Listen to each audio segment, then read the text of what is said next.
June 19th through 26th for Steam Next Fest and play all sorts of free demos from upcoming games on Steam. And I'm not one to gossip, but we have quite the variety once again. Like games that let you flip houses or become a real-life animal trainer.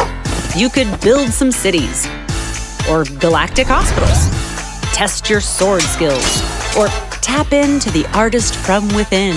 It's kind of like, when you have a day off and you have to decide between joining your pals for an innocent game of mini golf or heading out alone for a nice drive in your station wagon. Except with Steam Next Fest, you can just do both. Explore all of these demos and more before the games themselves even launch.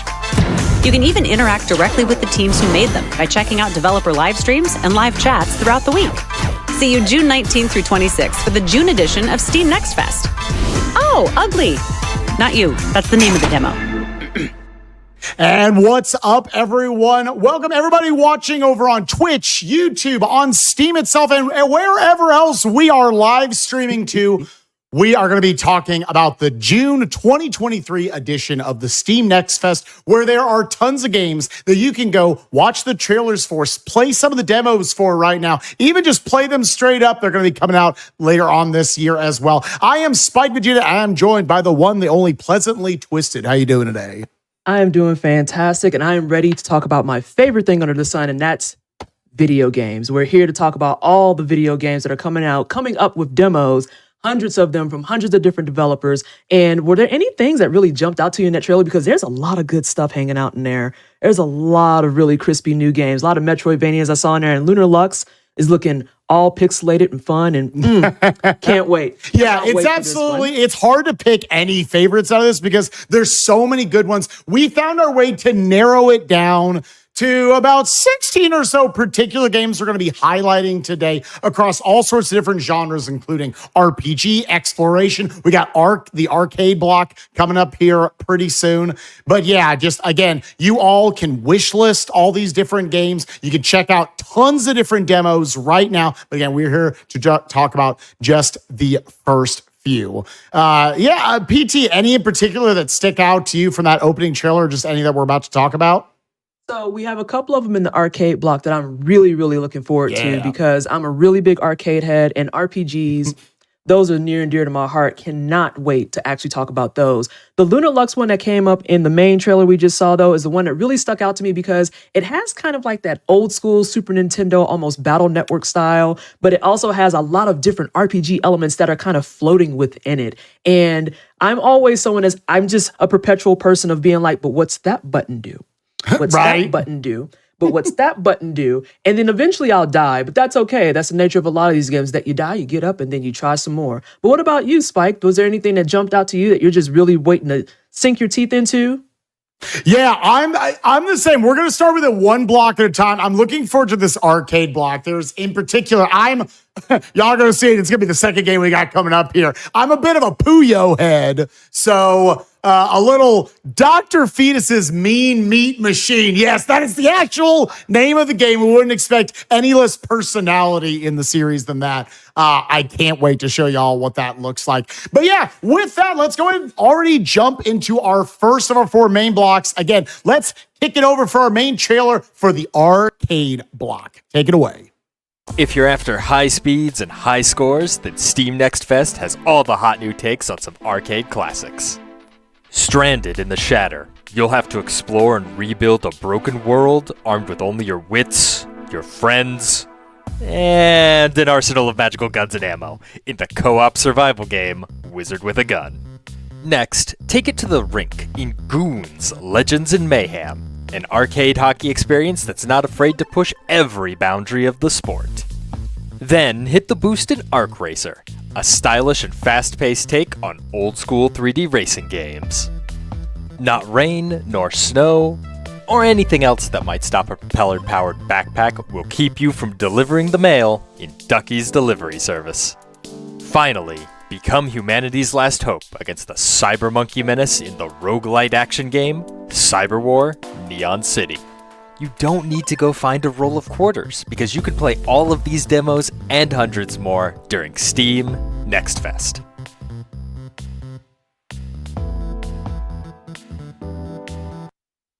Again, super excited for this block, and also It's so really excited to stacked. have it's so stacked for no reason. But we have some people here to talk about arcade games with us, some arcade and retro heads from what I hear in the streets. Just a curiosity for everybody. If you want to go ahead and introduce yourself, we're going to start off with J-Rock. How you doing? Are you excited to talk about video games today? Absolutely, I am. Hi, how y'all doing? I go by J-Rock or J-Rock the God. I love arcade games. My favorite game growing up was Streets of Rage 2. So, Oh man, yeah, thank you for selecting me. that for game this. This slaps. is Sorry, go ahead. one of the best of all time, in my opinion. But yeah, here, live streamer, Twitch ambassador. I'm known for playing games without the use of my hands. But yeah, I'm here to talk arcade video games. Sorry. I mean, it's not too far off because when you think about a lot of arcade stuff, it's still pretty retro. We can go It's ahead got and the just be feel honest to about it. that. It's got the feel There's to a it. certain flavor to it that brings it here. And then that brings us to our other panelists. Cypherin, tell us a bit about yourself and how are you doing today? I'm doing fantastic. Grateful to be here amongst you all talking about games I love. And as J-Rock mentioned, retro, that's right up my alley. I'm all into retro. I'm part of a group, Retro Gaming Live TV. I'm another, group, Sega Crew. We're all about retro constantly. And each of these games that we're going to preview today is pulling at all the heartstrings for me, nostalgia left and right. So super excited. Like, I can't even contain my excitement with how much I want to talk about these arcade games, though. So maybe we should just go ahead and jump right into it. Unless, Spike, do you have any thoughts about what we saw for that little preview trailer just before we got started? Yeah, that's how good the arcade block is this year. Is right there. I was like, we could have done a piece on any of those games in the interstitial right there. Dutch Delivery Service. I'm telling you, that's going to be one of the new hot speedrunning games out there. People are like, what is he talking about? The optimization of how to drop off all the packages with this adorable duck. That's the combination of the two things we love most in that community. That game looked fantastic. I mean, there was tons of great stuff in that trailer. But let's go ahead and jump right off, get into some of our highlights here. Let's talk about some amazing animations going on in Toxic Crusaders. Toxic Crusader, Toxic Crusader. I had no friends, no girls would hug me till I got radioactive ugly. Toxic Crusader, Toxic Crusader. I live in the dark 'cause the rent's real low. Got a little bit love and he loves me so. Toxic Crusader, Toxic Crusader. Now me and the boss we fight against Rome. Even though we're hideously deformed.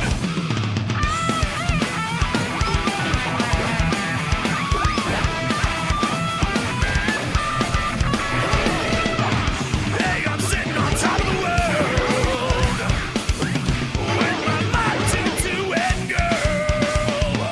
Toxic Crusader, Toxic Crusader, Toxic Crusader, Toxic Crusader, Toxic. Come on, Crusaders. It's cleanup time. And that was Toxic Crusaders, the upcoming game by Retroware. Panelists, I'm understanding that you've got a lot to say about this. So, Cypherin, tell us about your feelings with Toxic Crusaders. Yes. I am a huge fan of Toxic Crusaders. So when I heard about this, I immediately just jumped out of my chair and I ran and grabbed my game. Complete in box too. Complete in box. I got the instruction booklet. Wow. Used to love this cartoon. Watched it. I think the jokes went over my head being a kid and all, but I absolutely love this. The intro theme, the characters, seeing Yvonne in here with the accordion because her voice would crack and like drive everybody crazy. I'm just like, I'm totally blown away. I'm super excited just for another co-op game. That's actually the biggest draw for me personally, because it's the fact that anytime I can get on something, especially like a beat 'em up style game, and just be like, I'm going to grab 3 of my friends and we're just going to go run around town and we're just going to beat up people, I'm here for it. I'm absolutely 500% here for it, which ties into what J-Rock said earlier, being a big Streets of Rage head. How are you feeling about this? Oh, I was in love instantly. I had a chance to play this at when I went to PAX East this year, and when I see side-scrolling beat 'em ups, my ears perk up, my eyes get wide, and my hands get real grabby. So I ran over there, got in line for this, started playing this, and I'm a huge fan of games that have kind of like, I guess the term is overkill mechanics, when an enemy is dead, but you can just repeatedly just bounce them off the ground. And I happened to be playing with a good crew, and we were just like repeatedly just bouncing some dude off the ground, and we sat there for like 2 minutes just having fun. And that's one of my favorite aspects about games like this, just the mechanics and just being able to overuse that and have the absolute most fun with it. That's the way you keep it satisfying going the entire playthrough, right? There's no matter what, because like in a beat 'em up, you're going through a lot of the same loops hundreds of times until you reach the end of the game. But if you can make those gameplay loops super, super satisfying, just like how, again, I don't know a lot of the character names in this, but like the wolf style character, the little roll attack into the buzzsaw into his howl. If you can make that chain of attacks super, super satisfying, I can do that hundreds of times. I'll go with that. Super, super fun looking stuff here. And I love all the animations for all the characters, the usage of the broom and whatnot from the other characters. It's great. I'm always a sucker too for like good pixelated art, because I know a lot of people are like, oh, well, everything's pixelated now. It's like, well, not everything is pixelated, but there's a difference between being pixel art and being really strong, good pixel art, I feel. And this is really, really delivering in that artistic department, because it looks like the cartoon from the 90s. It looks like all the nostalgia beats that you're looking for in any type of retro and arcade style game. And then kind of like what Jay was saying too, I just love a good game that allows me to feel like I am the one that is like the best one in the game, because I will actively say for everybody, I am 100% that person. If I can bounce you off of walls, I'm going to be there for days, because it's like, I just want to see how high my combo can go. If they'll let me can I just keep comboing? Because I'm going to, if you let me. Sorry. Go ahead. No, by all means, Jay. I love being the guy that comes in to extend the combo when you think it's about to drop, especially in this game. You can grab an already defeated enemy and just like bounce them off the ground. And if they hit up, you can catch them again. So if someone just comes in like right before it's over, you can really, really have fun with this. I enjoyed this game. I adored this game. That touch of death. As soon as you touch them, boom, it's it. You know, you'll never let them go. But one thing to call back to the old game that I like, there's only 3 characters you can play as, but in this, it appears you can play as a plethora of characters. Like I said, Yvonne is in this now. I know the names of the characters. You got Yvonne, the main character's girlfriend. The Junkyard is the dog that you're referring to. And then you can play as the main character's mom. You can play as his mother. Say what? Wait, that's someone's mom? You can play as his mom. Cypherin, when you picked this up, what is the first? I mean, you've already been picking up. What was the first character you started playing as? I tend to go the default route, and I did go with Toxie. So I played as the guy with the mop. So I started there, but I'm excited to try all the different characters. Yeah, J-Rod, when you pick this up, what's going to be your first character you want to play as? I'm gonna go for. I'm not remembering names very well off the top of my head, but I usually go for whoever has like kind of like the smoothest voice lines. That's usually whoever I go for. So if somebody's talking, that's what I do. And then we figure it out from there. Yeah, we didn't even talk about like it pumped out to us right there. Fully voice acted all the way through. And there's tons of character in that. Like the production value behind this game looks absolutely fantastic. I can't wait to hear all the different voice work in it. Yeah, oozing personality. Awesome looking game. I feel like oozing is very appropriate. Just saying that you said oozing. And then oozing? That was unintended. I'm just going to stay right there. Write that one down. Cypherin, what were you about to say? Yeah. I was going to say, very curious if the original voice cast is there, because they were phenomenal in the TV show. So, I'm just wondering that. I cannot wait to get my hands on that. Again, that was Toxic Crusaders by Retroware. This is your reminder. This demo is live right now. Go get it. It's on the Steam client. Go just to your search bar, Toxic Crusaders. Pick that up if that's something that interests you. It definitely interests me. I can't wait to get on there. Maybe the 4 of us that are on this panel might have to get on there and jam it out a little bit. I know. I was like, when are we going to have that for the Steam Next Fest? Just like, we watch these trailers. I don't want to host anymore. I just want to go play games. Just let the 4 of us go co-op it right now. I want to juggle fools all day long. It's like, we're just going to show you the game. Yeah. Go ahead, Cypherin. One more thing. Oh, no, I said, heck yeah, I'd love to play co-op with you all in this. Like, again, pulled at the nostalgia heartstrings so hard. So I'm going to dive in head first when it gets released. Oh my God, I can't wait. I am so excited for it. But unfortunately, we do have to keep the show moving along. And now we're going to go in a completely different direction. Spike, you were saying that you're here for the Puyo Puyo love and action. Well, you'll be excited to know that that's exactly what we're about to get into next. Here's our next trailer for the arcade block, which is Dr. Fetus's Mean Meat Machine by Head Up. Let's go ahead and take a look.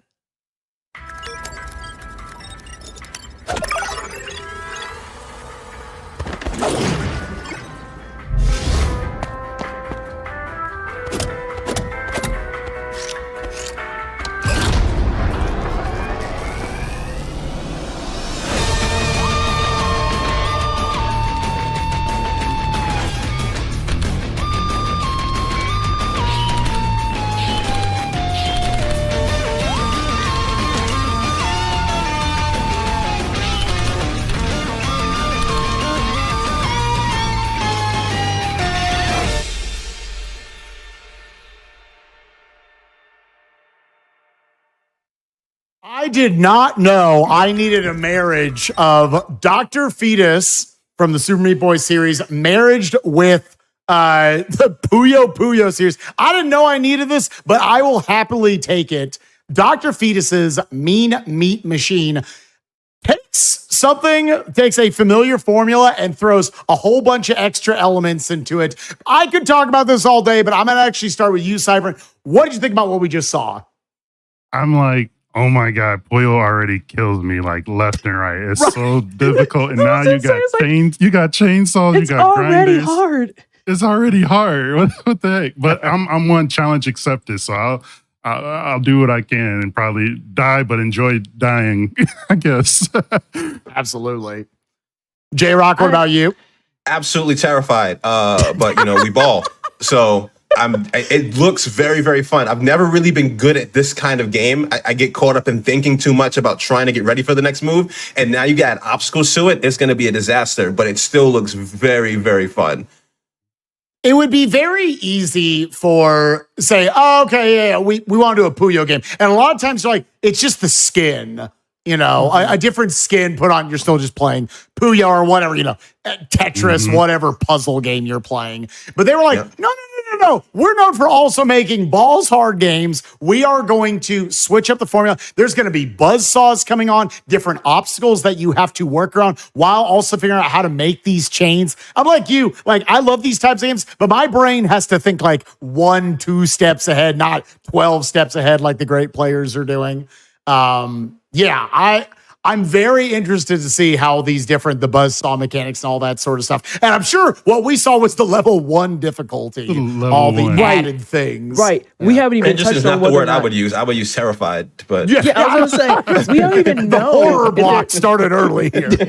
And that's the thing is that we don't even know yet if there's going to be like different difficulties or different modes or how they're going to repackage all of this game. Because as someone who, I fancy myself a pretty decent Tetris player, and I fancy myself as a pretty okay Puyo player. So the idea of having to remember that there is possibly potentially maybe a chainsaw that is going to come and cut my combo in half. It's kind of what everybody was saying before. I already struggle to put 3 chains together and just think that far ahead. If they mess up my 3 chain, I'm just going to look at everything underneath the chainsaw and go, sometimes you just leave things alone. I realize that now.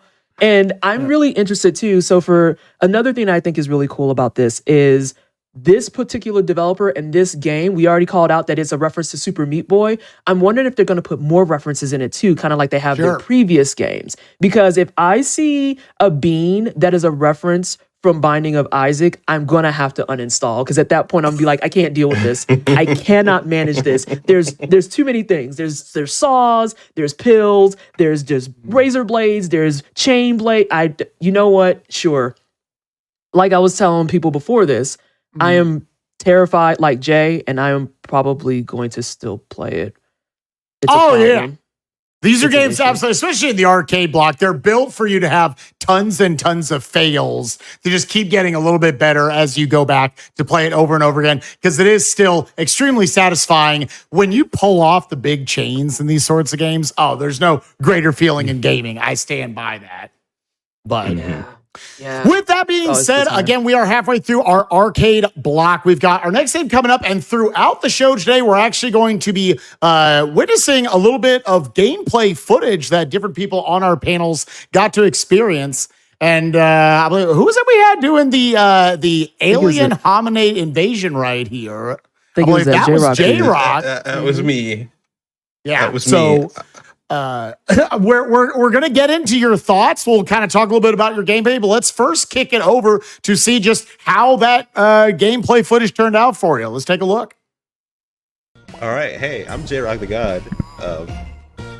Gonna be a demo player for this here game called Alien Hominid Invasion for Steam Next Fest, and got to play a little bit of this so far, and it is very, very fun. It's a very, very fun game. I wanna different weapon types. I wanna stick with the BB gun for now.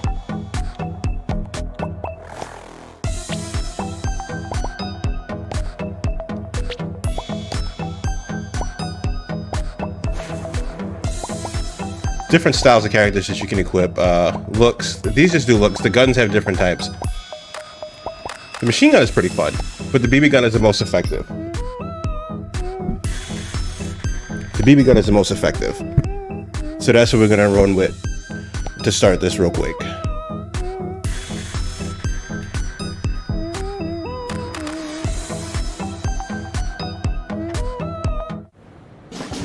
This also has a really good soundtrack, by the way.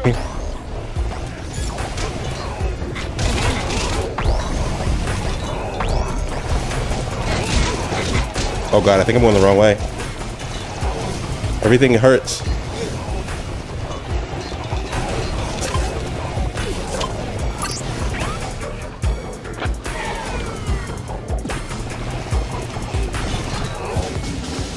There we go. There's always so much happening on screen at any given point. Need to finish cleaning out. I think it's exit time. Oh, hey, bud.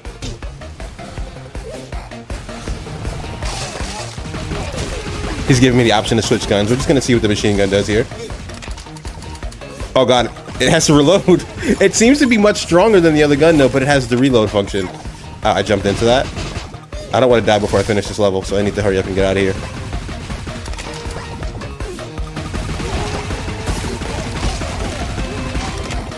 I juggled. Oh, juggle combos are fun. Sorry, can you get out of my exit? Thank you.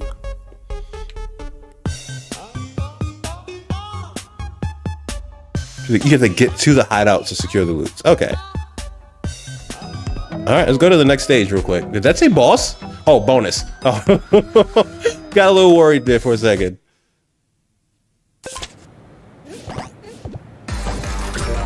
Dying won't end your run. Complete always possible. Get lots of loot. Oh, bet.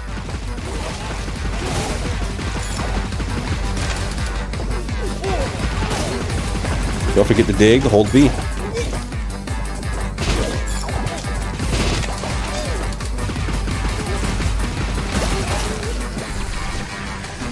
Oh, I can go underground.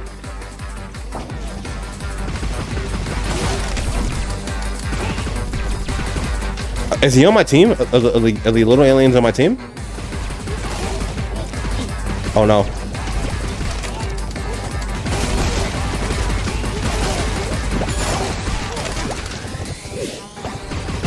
I don't know how to get the... Oh, never mind. They got him. Wait, can you dig underneath the armored guys? Hey, bud.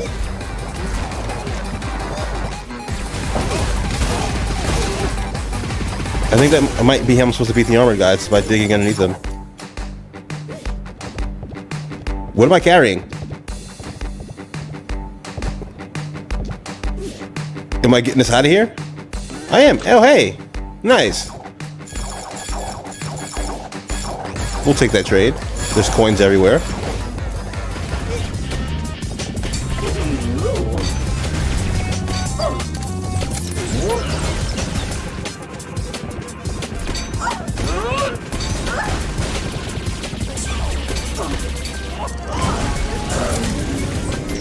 Ow. Tough boss design.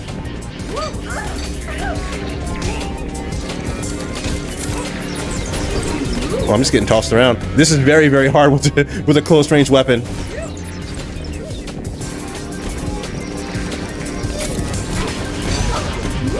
All right, one laser's down.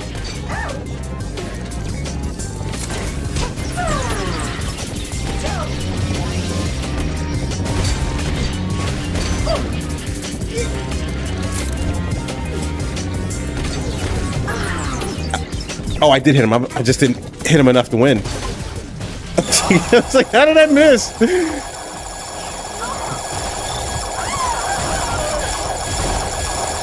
GG though.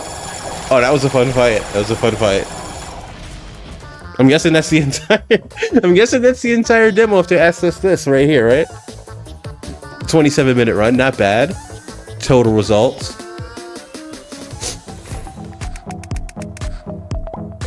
Secure loot, bet, range, objective heal. Oh, so you finish an objective, you get a heal. Oh yeah, no, these upgrades are really, really sick. This is a really, really fun game. I need to keep an eye out on Alien Hominid Invasion when this comes out. Also check it out. Gonna be one of the demos available for download during Steam Next Fest, if I'm not mistaken. Good to have a look at it, right? But hey, I'm J-Rock the God. That was Alien Hominid Invasion, and I'll catch y'all soon.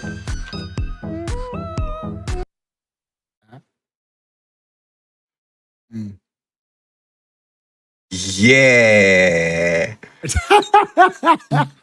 So that was a demo of Alien Hominid Invasion. J-Rock, I envy you. I envy you because you were able to play all of this and have such a fun time. It looks like. What's probably your main highlight of this demo that you've seen so far? You said you were able to get all the way through. You got roll to the boss. Was, I don't know how you did that clutch. because I gotta say that. I don't know if you've seen it. I was rolling half the time, so and I don't even know if anything was happening. This demo? It's super clutch. For one, my main takeaway from the demo was it was smooth. It was very, very smooth. The controls all the way from the rolling to the aiming, the movement.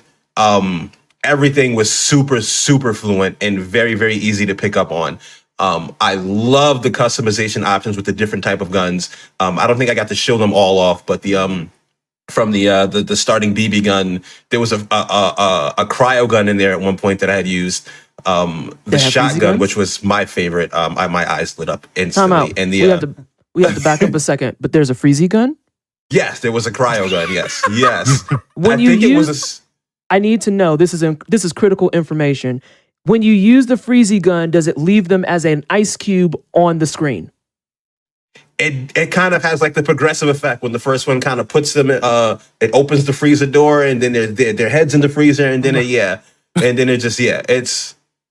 it progresses a little bit. Yeah, I didn't use it very much because the BB gun was more effective, and I was fighting for my life. If you couldn't tell, but so. Yeah, you were fighting for your life, but it looked like you had some help on the screen too, right? There were a couple of other AI people. Were they just kind of leaving you hanging, or did they actually help out, or were they also fighting for their life?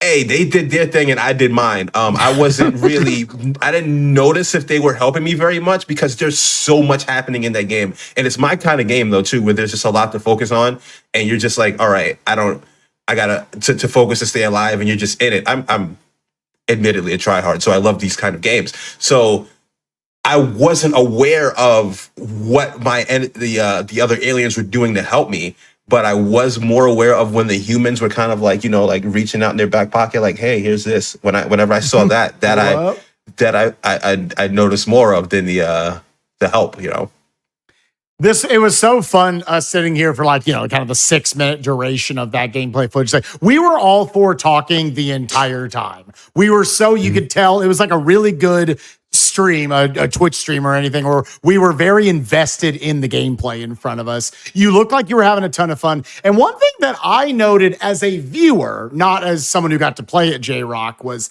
I thought for how much there was going on screen, the developers did a really masterful job of not making it too busy. It was always very clear where you were, the effectiveness of your role, where your bullets were, and how you could work around the madness on screen. As a player, did you feel like you had a good grasp after getting a little bit into it of just how to play and where you had to go and how to succeed in this?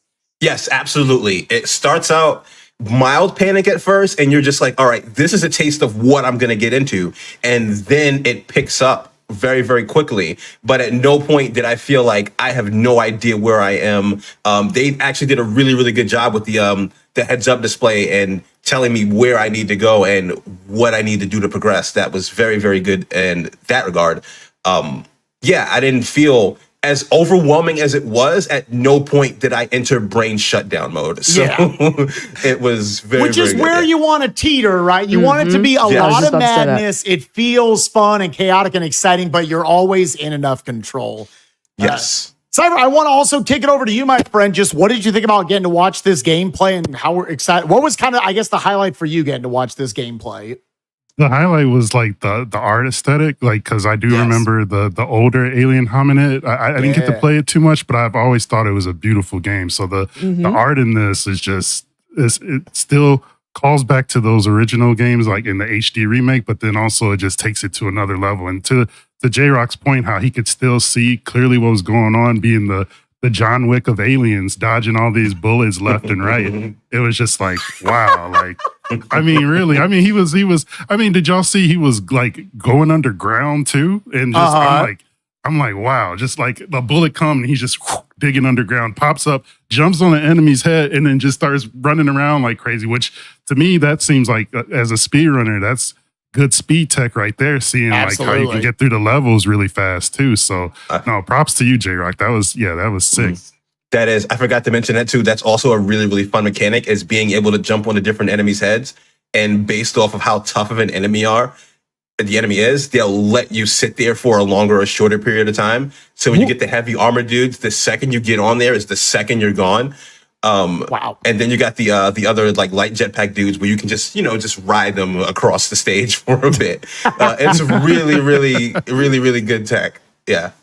Yeah. Looks like a bunch of super interesting stuff there. I am, like with a lot of these games to get to watch, especially in the arcade block, I'm looking forward to seeing what the speedruns look like. But already right off the bat, J-Rock that got setting the world record. I'm going to call it right here for level 1, record. Beat World 1 boss. Let's go. Go ahead and get that submitted to speedrun.com. Make sure that you own that category. You emphasize it as demo, and you put that trophy right next to it. Speaking of, since you have the first place, what's the trophy icon? I'm just curious. Is it the gun? It's probably going to be a golden shotgun. Does that work? That works beautifully. That works. I think that's wonderful. And more than anything, I'm just happy to see Behemoth is back on the map. These are the same people who did the original Alien Hominid and Flash. You had it on your Xbox 360 arcade. They did Castle Crashers. They've done Pit People. And now they're coming back into the scene with Alien Hominid Invasion. Again, this is a demo that you can get right now. And it's co-op. It's online co-op. Go play it with your homies. Get into the chaos. Get lost in everything that you feasibly can. But before we get too lost in the sauce with how awesome this game is, we unfortunately do have one more trailer for the arcade block, and then it's time for the arcade block to close, which is very sad, very disheartening. But that's okay, because it'll still live on in our hearts. This is our final trailer for the arcade block, which is Go Fight Fantastic by Dynamite. Let's take a look.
Another absolutely fantastic looking arcade game. And really, again, arcade game, there's also a lot. This is the co-op block. This is the gaming with your homies, as you said, BT. It's so true. many cool looking games we got here. And again, this amazing isometric, almost a little bit anime style combat that you got right here.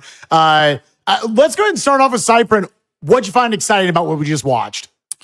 Again, pulling at the heartstrings, I instantly went back to like the times I played with friends playing Final Fantasy Crystal Chronicles. Oh, yeah. But also meshing in with games like Transistor, Hades, you know, a number of very cool games with this isometric view. But art, if you have a good soundtrack and you have good art, you can pull me in instantly. And I definitely see all of that here. So another hit for me, like one that I definitely have to check out. Yeah, J-Rock, what about you, my friend? I see you chopping at the bits, wanting to talk about it. Already trying to grab it through the screen. It looks fantastic. I'm not only a huge fan of like these multiplayer, like top-down type of arcade type games, but I'm immediately noticing the different styles with the dual-bladed character, the heavy weapon character, and I think that's a magician that's also running around. I love that type of variation where it's just like, you know, everybody seems to serve a completely different role in these type of games. It makes it even more fun and adds replay value with the homies because now y'all can switch it up for the next round. Like, and I love how you can mix and match the entire time, like you're talking about. You're not just locked into, okay, I'm gonna play as the mage the entire time. That's just my style. The fact that you can swap characters mid combo. Yes. Just, I'm going to go into a 1-2, and then I want the finisher to be with one of the other characters instead. So the min-max head in me is automatically thinking, what are the most effective combos depending on what kind of enemy I am taking on? Am I conserving health for one or the other the entire time? PT, go for it. I was going to say, that was the main thing I wanted to call out is like, I love when it's in a single player scenario that you can swap between the characters quickly. Yeah. So you can open up with the caster, maybe throw out your big fireball or a massive kind of just explosive attack, and then go to that faster character. I think it was the guy with the hoodie. It's always the guy with the hoodie. Yeah, that looks like he's going to be the quick hack and slash person, kind of dash in, get your combos going, close out with your heavy hitter. I am always about anything that gives me versatility in my gameplay, and especially when it's versatility on the fly. So I'm definitely going to be keeping an eye out for that one. I am so excited for all these co-op games that we have coming up too. Just not even from Go Fight Fantastic, but the entire block. The fact that it's more stuff that I can play with friends and I don't have to feel like it's always a one-player experience, but it also isn't like a deathmatch experience or it has to be a battle royale. It is literally just, hey, you want to grab like 3-4 of your friends and just go terrorize the town? And it's like, yes, I do actually. That is exactly what I'm thinking. But with that all being said, there's only so many things that we have time to talk about, and the arcade block does have to sadly come to a close. So, gentlemen who are here to enjoy arcade games with us today, I think we started with Jay last time. So, Cypherin, let everybody know where they can find you and give us one final thought. What's the game out of everything we've looked at so far? What you picking up after this? Yeah. You can find me at twitch.tv/Cypherin. The game that I'll probably, it's easily going to be Toxic Crusaders, but the new game that I really want to pick up again is the Dr. Fetus meat. Forgive me, I'm going to butcher the name. But the Puyo, the meat machine. Yeah. That's one I'm very curious about. So yeah, that's awesome. I'll be all over that. J-Rock, what about you, man? Where can we follow you? You can follow me at everywhere. I'm at J-Rock the God. That's JROCTHEGOD. I can't choose just one, but if I had to choose just one, it would be Toxic Crusaders because, like I said, I am a huge sucker for after death combos, and I can't wait to grab some friends and juggle one guy for 5 minutes. The rest of the show, J-Rock's just going to be off screen juggling some fool. It's going to be great. It's like, and I'm not going to be made to feel bad about it. You left it like this, so I'm taking advantage of it. Well, thank you so much, J-Rock and Cypherin, for all of your insights and your excitement about the arcade block. Again, everybody, like I said, thank you so much for joining us. I just want to remind everyone that these are demos that are free and available right now, and they're going to be here all week. You can go to the Steam client, and there's a big old banner at the top. It says Next Fest. You're going to click that, and you're going to find you all types of demos. And then you might be saying, but Vanessa or PT, I don't have the Steam client. That's okay, because you can go to steampowered.com/sale/nextfest, and you can find it that way too. And you can find it on all types of demos. Everything is there. If you have an itch for a hack and slash, we've got it. If you got an itch for maybe something a little bit more chill, we've got it. Speaking of things that are more chill, we're going to go ahead and jump into our second block, which is going to be about exploration. Spike, are you excited about exploration? Because all that energy from arcade is great, but sometimes you just need to sit back and relax a little bit. Yeah, let's pull it back a little bit and let's jump here into the exploration block. Let's kick it over for our general trailer here and show you a bunch of the amazing exploration style games that you can try out right now on Steam. Check it out. Land of Dreams, Steam Next Fest has all the demos for you to explore. First, let's take a look at a hand-animated spin on a classic comic in the stylish Metroidvania Little Nemo and the Nightmare Fiends. Next, slow it down and enjoy the tranquility of nature as you study and befriend the local fauna of the Amazon rainforest in Flutter Away. When it turns out the world you've journeyed to isn't all it was supposed to be, it's up to you to revitalize the land and reunite your crew in the cozy exploration game Distant Bloom. Then search for the rapping frog Big Mud as you tag your way through the surreal world of Sludge Life 2. Finally, dive into an abandoned ocean world to sort out some new aquatic friendships and the recycling in Lottlenaut. Games really can take us to the wildest of places, but you don't have to go anywhere to check out these and hundreds of more demos all during Steam Next Fest.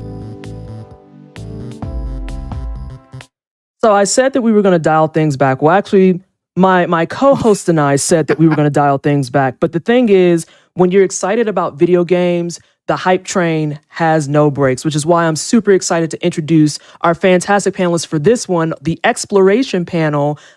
We have Ruby Hart and Brian Nato. Ruby, if you want to go ahead and tell us a little bit about yourself. Yeah, absolutely. So, hey everyone, my name's Ruby Hart. I am a actor, streamer, and speedrunner. I speedrun a bunch of games that are about implicit storytelling and world exploration, like Shadow of the Colossus, Eco, Last Guardian, and so many more. So I'm really excited about the games we have to talk about this block.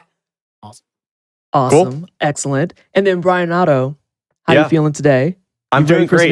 Exploration games? I have been waiting for so long to talk about a particular game in this block that I'm really, really stoked for. Excited about what? Yeah. So yeah, it was so funny listening to you, segue into exploration. Like, yeah, we're gonna dial it back. We're gonna relax. I was like, no.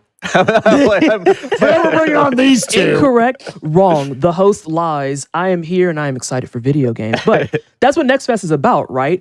It's hundreds of indie games. It's time to get excited because video games. Speaking of video games, I need to know from the floor. The interstitial trailer we just watched.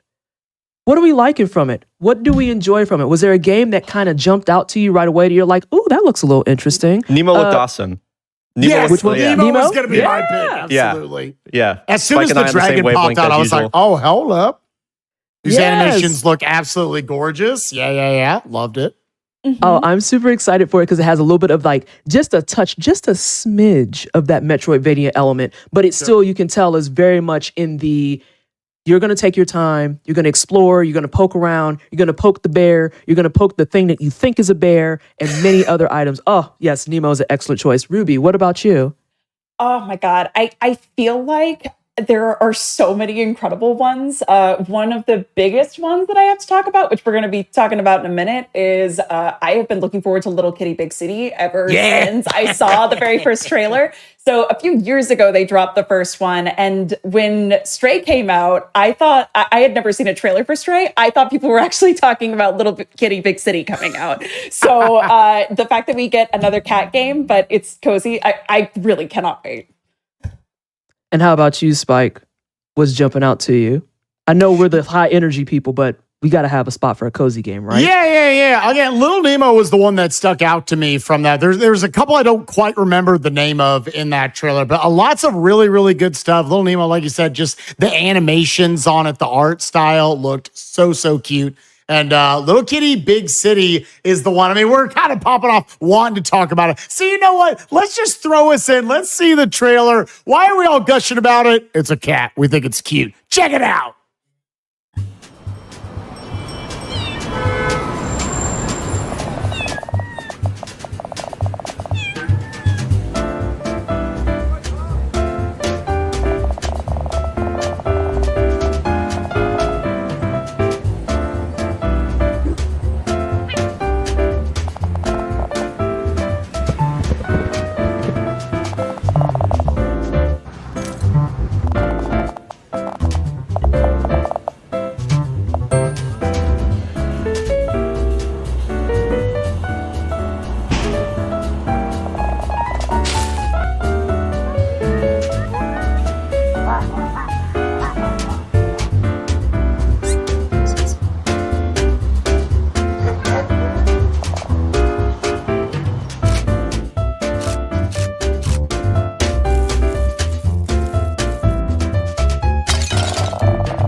Golly, that is I have such an appreciation every time we have to do the Steam Next Fest. Because, yeah, it's a bunch of amazing looking games, but also the trailer work is so good. That was perfectly done. I love even down to the little details of the cat stepping on the keyboard right there at the end. You know instantly as it pans out what's going on right there. And I like how it showcased the personality of this little kitty in this big city, that he's a little clumsy. Everything's a little floppy, how you scuttle through everything, how you pounce on everything. This game looks adorable. We can talk about it forever. Brian, I'm going to start with you. What was the most adorable aspect? What did you love about what we just saw? Yeah, you kind of almost took the words out of my mouth. Like, what a great trailer, I think, just first of all. But I remember when I first saw this game, and we were like, the comparisons are going to come no matter what. Like, the reductive side of my brain was like, oh yeah, it looks like more Stray. And then I was kind of like, wait a minute, like, that's not a bad thing. You know what I mean? Yeah. Like, that's a great thing, actually, right? So, and what I kind of like about it too is, you know, it's a much more, I feel like, kind of like, I mean, the buzzword cozy environment. You know what I mean? It's a lot. It feels a lot more lighthearted. It feels really, I don't know. It felt like a lot of the vibe I got from it too. Kind of was that kind of like exploratory, kind of like you mess with the sandbox vibe from Untitled Goose Game. Was kind of like something that this drew me back to as well. So yeah, and also the part in the trailer with the hats kills me every time. It is so cute. Yeah, that's probably the best part. Yeah, here we go. We're seeing it right here. Yeah. And I know, Ruby, you had some thoughts and feelings about those hats, right? Oh, yeah. They're absolutely adorable. I in Stray, the entire time I was playing, was like, I just want to be able to give him a little poncho or to change the fur colors. And the fact that this gives you the customization options, I'm so excited about. On top of that, I definitely harken back to Untitled Goose Game, and it also reminds me of a bird story. So just the idea that you can play this adorable cat, but really just explore in this adorable world, I absolutely adore. And I have my sweet cat, so I feel like as I'm playing this, I'm going to be partially role playing as her, and getting to do it myself, you know, will be a nice change of pace. Get into the mindset of your cat and understand, this is what it's like. This is great. Become as cat. Become as Be the cat. Become as Onyx. You are now the cat. We didn't really get to talk about it too much, but about just kind of what makes the great, and it's like kind of its own sub genre. We're talking about the exploration block here. What makes a great exploration game? I have my answer. PT, what do you think makes a great exploration game to you? Exploration for me is about being unlimited in my capabilities to do stuff. The fact that I can be a cat, I can wear the ponchos, I can do all the different aesthetics. But the thing is, if I'm going to play a cat, I want to play a cat. I want to be the little turd that knocks over the flower pots. I want to jump in the box and stay there for 4 hours because you know what? I feel like it. I'm tired today. So that's what I'm going to do. I'm going to terrorize. I want to shuffle up the moss knowing that I have no business shuffling up, but I want to get up to the top. So you know what? I'm going to try. And that animation, by the way, that shuffle scuffle animation actually is the cutest thing I think I've ever seen in my life.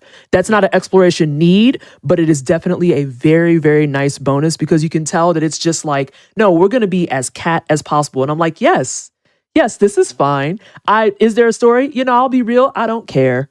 I do not care. I just want to be a cat, and that's it. But I would like to know, too, Ruby, what do you need in an exploration game? What makes exploration great for you? So actually, something that you touched on is 100% what I was going to say. So you took the words right out of my mouth of when I'm in an exploration game, I want there to be options for me to interact with anything and hopefully in multiple ways. So the idea of what Bryo was mentioning of Untitled Goose Game, there was no plot. It was just you were an evil goose.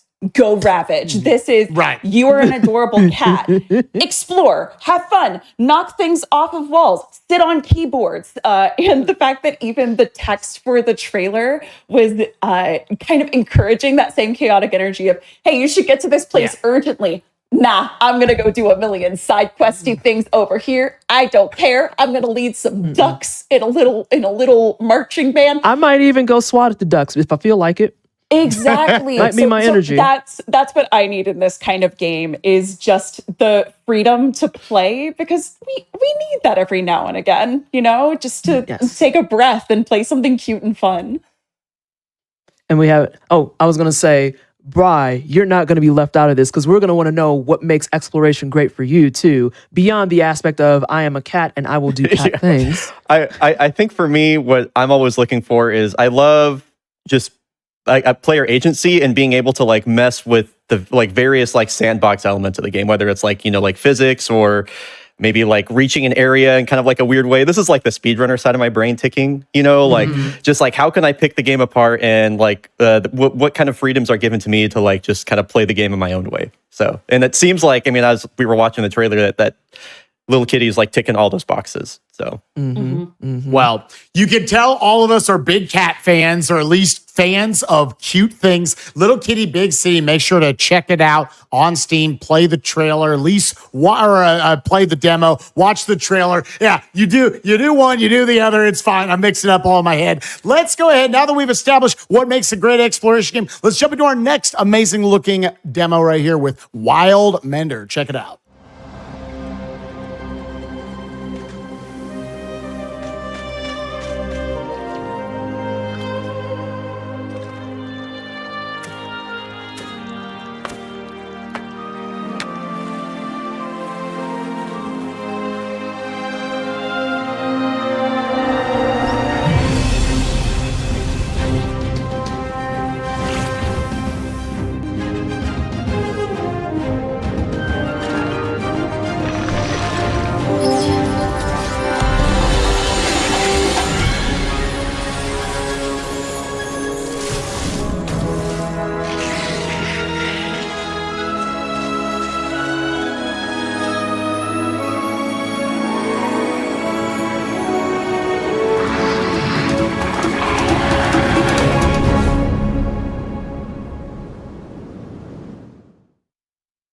An absolutely amazing trailer right there. Absolutely incredible. Just all the different locales, all the different things you get to explore right here. Ruby, I'm going to kick it off right to you. What was so fascinating about that trailer? Yeah, absolutely. So the biggest thing I would say that I love about it is it gives off, as far as the art style, very similar vibes to Rime. It was a game where you explore ruins and this absolutely gorgeous world with puzzles very similar to Eco. And I'm a huge fan of the Trifecta, things like that. But not only that, you have elements that look like they harken back to Journey, Abzu, just these gorgeous worlds that you can traverse and explore. And the huge monster that you see at the very end, I don't know if this is also going to have fighting mechanics, how much of it is tool building, it's an absolutely gorgeous trailer, and I love implicit storytelling and being able to get more about the world as you go into caves, as you go into dungeons, and desperately want to know more. I just realized that there's a giant crab. I was looking at chat and there's a giant crab. I don't know where the crab comes into all of this, but I'm much more interested now. What the crab doing? Nonetheless, Spike, what were you about to say? No, I was just, it was very interesting to me, all of the different powers they were showing. It had almost a reflect dome little ability that you had to knock stuff back. You could fly in the game. I was fascinated. Out of all the trailers I think we're going to be watching today, I was just most fascinated in like, where is this game gonna go? I feel like it's got the highest ceiling as far as different gaming mechanics, how you world build around you with like building, your little garden, your hub or whatever it is. And then all the various at the end, like, oh, by the way, things are gonna try to kill you. There's death lasers shooting everywhere. There's a giant dark crab running around. This had, I think, some of the most mysterious elements to it and stuff I would be looking forward to see where exactly this game goes. Same, 100%. But with all that being said, we know that there's a demo coming up, and our panelists, we already got some excitement going. They're very, very hyped to talk about this. So without further ado, again, that was Wildmender from Muse Games. Definitely check it out. Add it to your wish list. I don't think we actually have told y'all that yet. You can get all these demos right now for free $99, low cost of not anything. They're all on the Steam page, ready and waiting for you to download them and do some fun stuff. And make sure you wish list if you like the stuff that you see, because they want to know that you like what they're doing out there. But without further ado, let's jump into our demo segment for the exploration segment. I just said segment twice in a row, y'all. This is why we don't have nice things. But let's take a look at Viewfinder. Bri, I believe you played this. Yes, let's go ahead and take a watch of it. We're going to let you talk about it here in just a moment. It's so good. Oh my God. Hey, what's up? I'm Brian Otto. Glad to be back on Next Fest, and today we're going to be checking out Viewfinder. I was really excited to see this game come up for this summer's Next Fest because about a year and a half ago, I got reached out to by, I believe it was Aether Audio on Twitter, who worked on this game, and was asking how I felt about it from a speedrunning perspective. They called it, I believe, a speedrunner's haven of exploration, and here we are on the exploration showcase for this summer's Next Fest, and I'm excited to try it out and kind of see how I can pick it apart, or even just get to explore the game in general, because from the very little I've seen of it, it just seems really cool. I really don't know what to expect going in, so here we go. What the world used to look like. So we're moving. Whoa! Whoa, you okay? Oh, I bet I know. Do I do this now? Your vitals look good. I guess we know now that falling doesn't hurt. That's some good news at least. Haha! Look at me. There must be a way to get back up there. I'm way ahead of you, narrator. What? That's sick. Thank you. What's an old photograph doing here? I think I'm going a little bit fast for some of this narration. I love that. Pick up Can photo. you do something with it? Hold right click to aim, then press left click. Okay. Did you just shift reality? Sick. What the hell? Okay, I really did. Okay, I did not know. Okay. Sorry, my brain is cooking right now. Right. Teleporter! It must be the way forward. Am I gonna like step into this new location? I wanted to look around more, but I guess it's time to go? Glad you made it in one piece. Dude. Whoa. I have big nerd chills right now. Okay. Okay.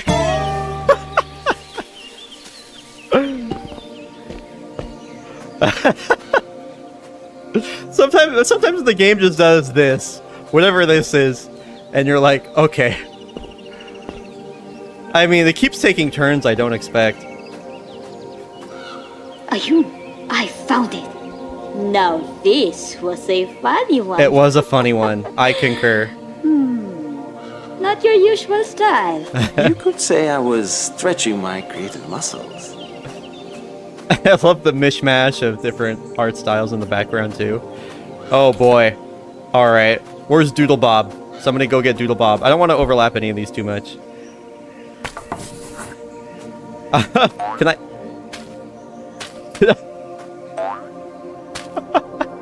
I don't know what the boing noise was about, but I'm here for it. Can I go in the house? Oh, dude.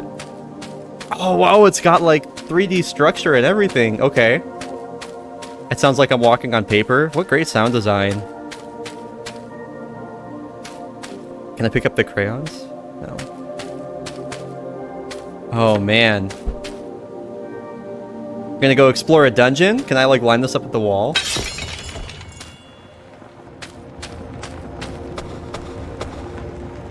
I'm just getting chills, y'all. Optimization, where you're gonna jump before it's closed. Oh, let's go. Then we're gonna. This is my favorite skip right here, where we skip like half the game by pressing a button. I'm very funny. I'm hilarious. I wonder if like when like speedruns of this game become a thing, which they inevitably will, if there'll be like a way to cancel that animation or something, right, where it prints it out. Like if there'd be a way to just like, if you could skip that animation, you're saving like a ton of time over the course of the run, right? Okay, right, I remember this. So I'm trying to think of how I would optimize this, because if I could just like delete this wall, that would be huge. So like, what if I do this, right? And then I have to remember that this thing is like about there. So if I could just like do this, but then I don't have an easy way back, huh? Oh, and I also just deleted half of that, so that's not good. So how would could I like do it like here? No, I keep killing it. This is definitely optimal though. It's just a matter of finding like where the spot is. I think that's good. That should do it. So right there is the spot, I think. And then I gotta get a picture of, like, I think this time I'll go a bit more up close.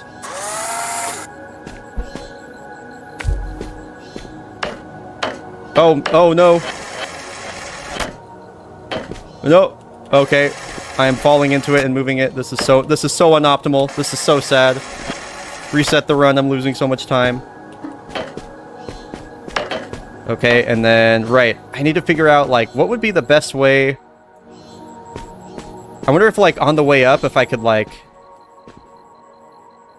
Actually, can I duplicate...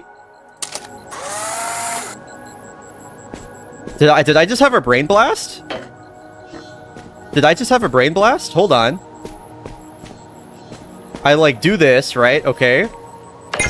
And then I do this. And then I do this. And I just don't have to worry about... I just had a brain blast. My brain has been blasted. And time! Thank you for watching my speedrun. That, if I look at the recording, that was around 5 minutes. And I messed up a bunch, so I bet I could do that really quick. I am in awe. Thank you, Thunderful and SOS, for Viewfinder. I cannot wait to play more of this.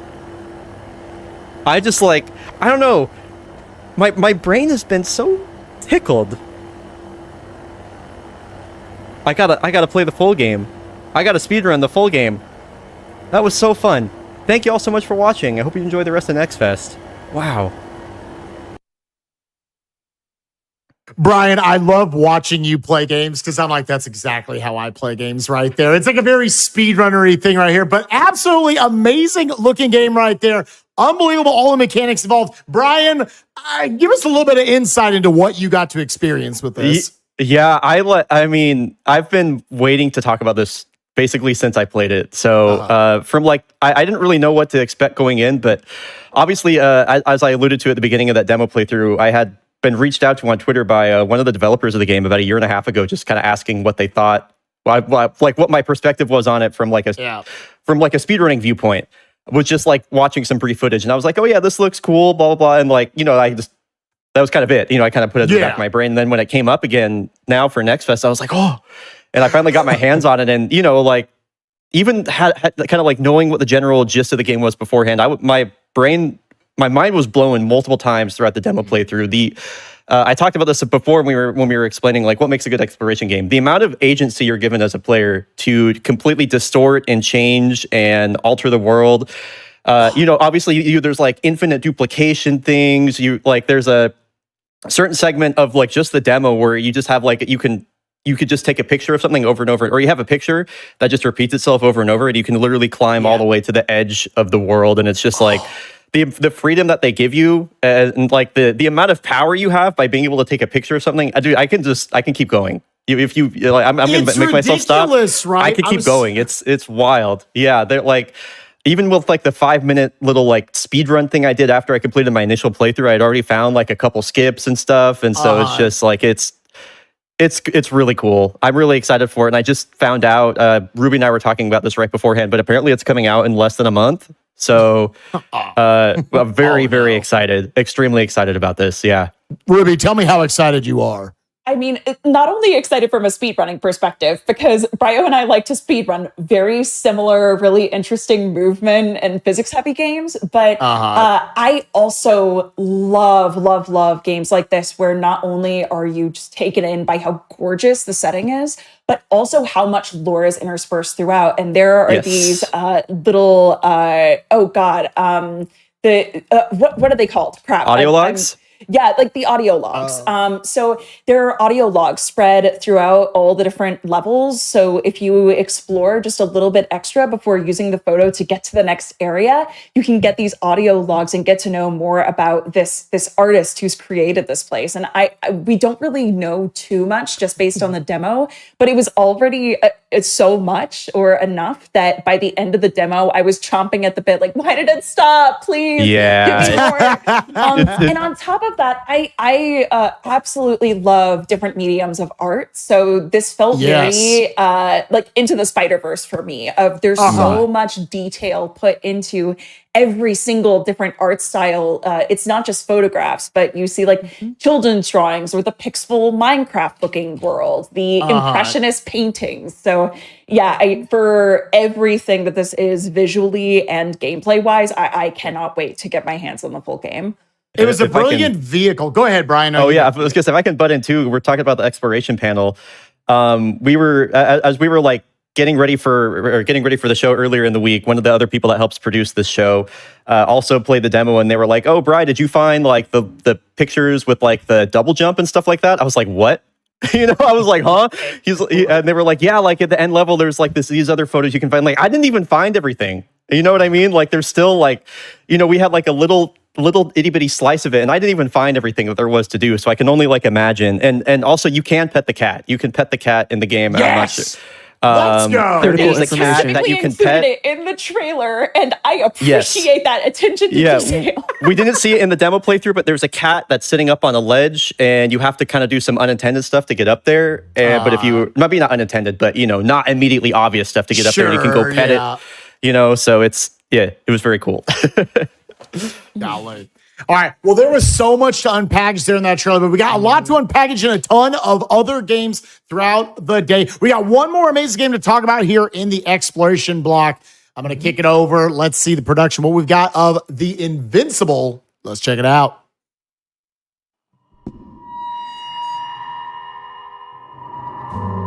I believe in mankind, in its unlimited possibilities.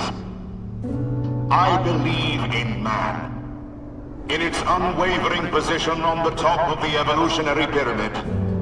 That is why I, wholeheartedly, having knowledge of our spectacular advancements, believe in the success of every interplanetary mission. They say per aspera ad astra, through hardship to the stars. And I add, because between the stars is our place. Enough of this nonsense. I don't want to fight anymore.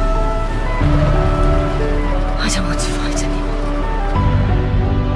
All right, Yasna. Have it your way. You did everything you could. But even that wasn't enough.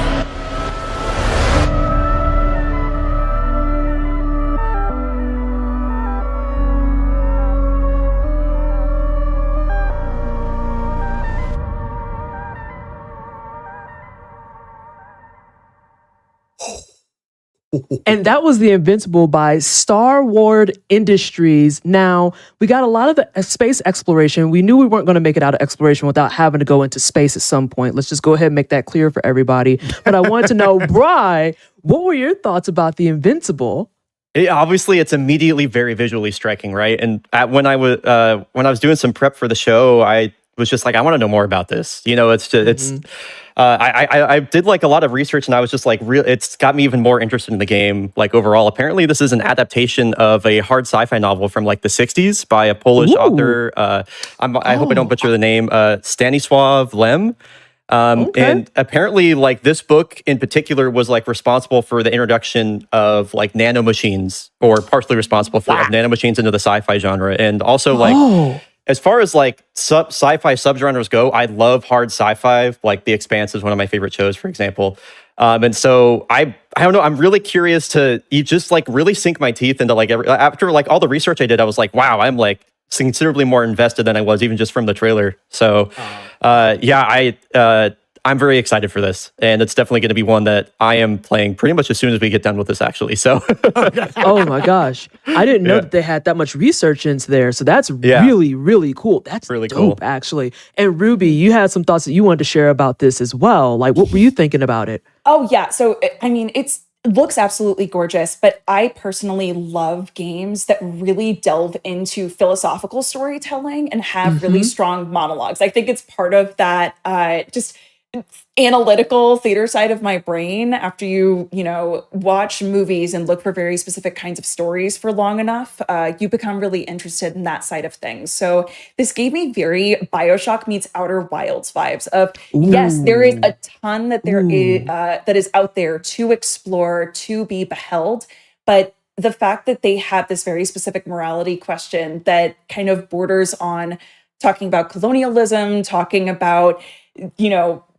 dangers that are out there, that line of everything everywhere isn't for us.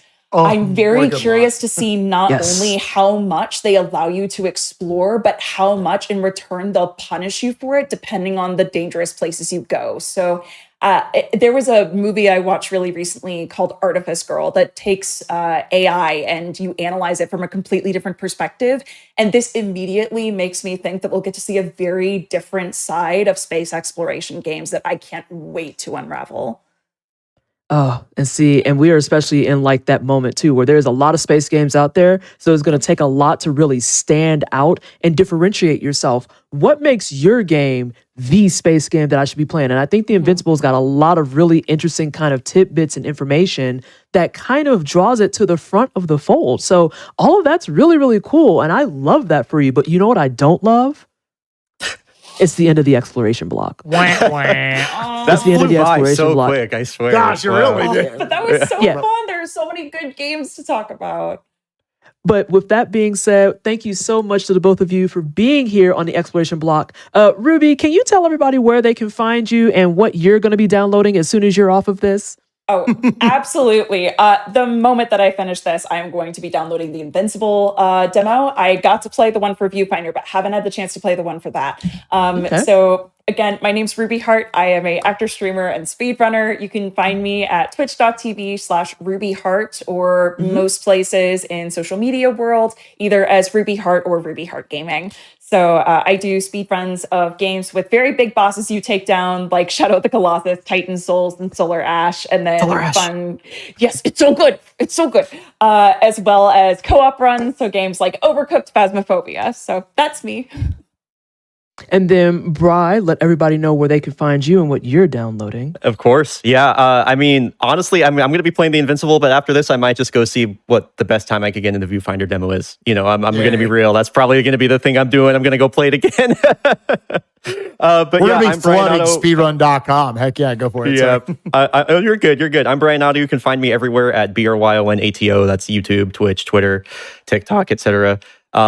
PT, Ruby, Spike, I have a lot of respect for everything that y'all do. So it's been an honor to be along in this panel with y'all. So thanks for having me here. And yeah, enjoy the rest of Next Fest.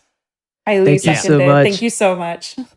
Thank you so much, Ruby and Bri. And Spike, I don't know if you know this, but I actually cannot contain my excitement for this next block. I knew this, I'm physically vibrating in my chair, dying because I am trying to contain myself, but it's one of my favorite genres in the world. So RPG. Oh my God, I'm so excited. So without further ado, let's kick it off with our third genre of the day, which is going to be RPGs. Let's see what we've got in store. Whether you prefer to fight with swords, sorcery, or even spatulas, Steam Next Fest has an arsenal of RPGs just for you. When you're thrown in prison for uncovering a dark conspiracy, you'll have to learn how to survive. Make friends, make foes, and make your way out at all costs in Back to the Dawn. Next, discover what sweet dreams aren't made of in the emotional action RPG, Dreamed Away. Scavenging, dungeon crawling, maybe a little dating. When the world is ending, there's a lot to do, so break the ice and some faces in Eternites.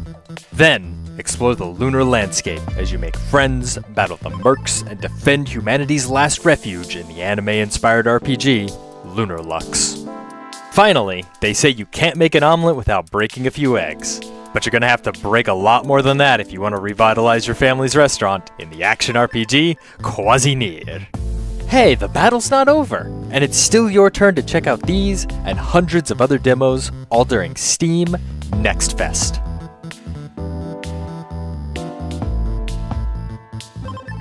Sorry, everybody, because this is going to be at like the peak excitement because I love a good role-playing game and I am ready for a good role-playing block. But before I kind of excite everyone to the point where they're like, this girl is way too excited, let's talk about the panelists that we have here with us, which is going to be, let's start off with Bowie the Hero. How are you today? Hi there, PT. Pleasure to be on another panel with you. I had a very, very fun day. The Final Fantasy V 4-Job Fiesta just started, and it's a fun challenge. So it's very exciting time of year. So yeah, I've had a pretty chill one playing FF5. See, and I feel like I'm the opposite of that because chill is nowhere to be found. And then our other panelists, and you have to forgive me if I say your name wrong, I am so sorry, but is it Geyer? We'll go with Gyre today. I get a lot of that, and so okay. I am super used to it. Am I Gyre? Am I Geyer? I know. Spike's got it down. It's been 15 years and still gets it wrong 50% of the time. Yes, so, I know. I just go in every day. I'm like, I'm just going to try this one. I'm going to see how he reacts. But yes, welcome on in. Tell us a little bit about yourself. Well, so far I've been having an awesome day checking out all of these RPGs we've got coming up. I am a big retro RPG player, but I do secretly on the side have a lot of fun with modern consoles. Check out all of the PS5 stuff. Final Fantasy 16 demo recently was an amazing experience getting into that. And I hope that we see some wonderful games here today in this block. Oh my gosh. The RPG block is like so many of our other blocks here today. Absolutely stacked. So many cool things that we got to see there. We got a lot of cool stuff just in the general genre trailer we just got to watch right there. Eternites, I thought looked super, super cool. Amazing looking 3D action RPG style stuff. Lots of choices to be made with your interactions with other characters. Did the rest of you have any other games that stuck out to you from that before we get into the meat and potatoes, these 4 big games we're about to go into? Bowie, anything stick out to you from that trailer? I was going to say Eternites as well. There was I've forgotten the name because my mind is just terrible. But no, that was us. These last few starters, I need to write these down. They're so good.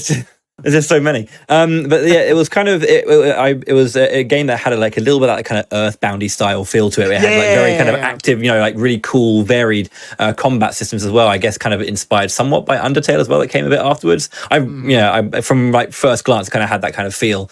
A little bit psychedelic in places with really engaging combat systems. And engaging combat systems is the name of the game when it comes to RPGs. So, Dreamed Away, that's the one. Dreamed Away. It looked really, really nice. Definitely going to check that one out, I think. And Mr. Gyre, what did you see that you liked?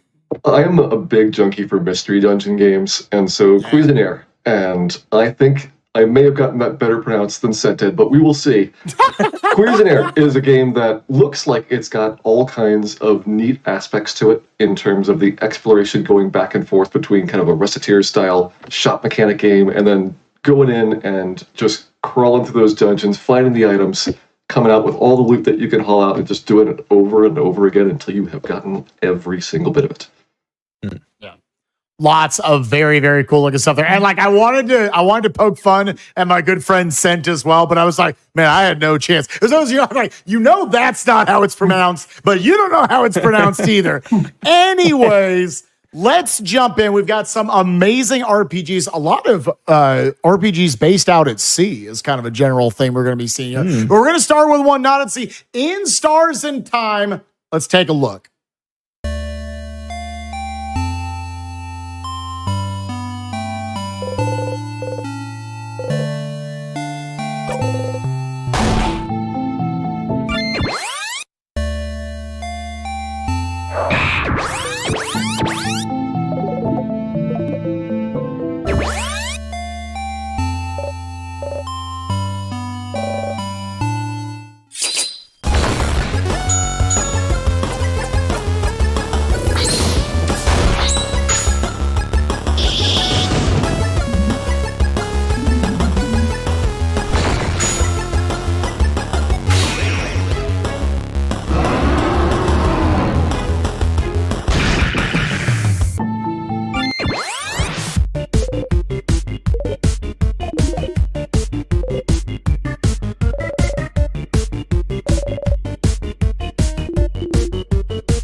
And that was In Stars and Time from Insert Disc 5. Lots of things that I would love to sit here and talk about for eternity, but this is not my show today. Instead, we're going to put it off to our panelists so they can talk your ears off about what they liked about this. Jair, we'll start with you. What were some things in that trailer that kind of caught your attention? I mean, you got some vibes of an interesting Undertale-like adventure. It's seemingly pretty story-heavy. The rock, paper, scissors mechanic. I know I've seen this before in games, but to make it like your core combat experience, I think you're going to have to like coming out with like all these different variations. We're going to have like secret rules and all kinds of things going in there. Yeah. I think that they're going to go really ham on this. And I think that's going to make what a game like this is really going to be all about, which is you tell a good story. You have a whole bunch of little hooks into it, and then suddenly you're playing it and it's been like 12 hours and you don't know where the time has gone.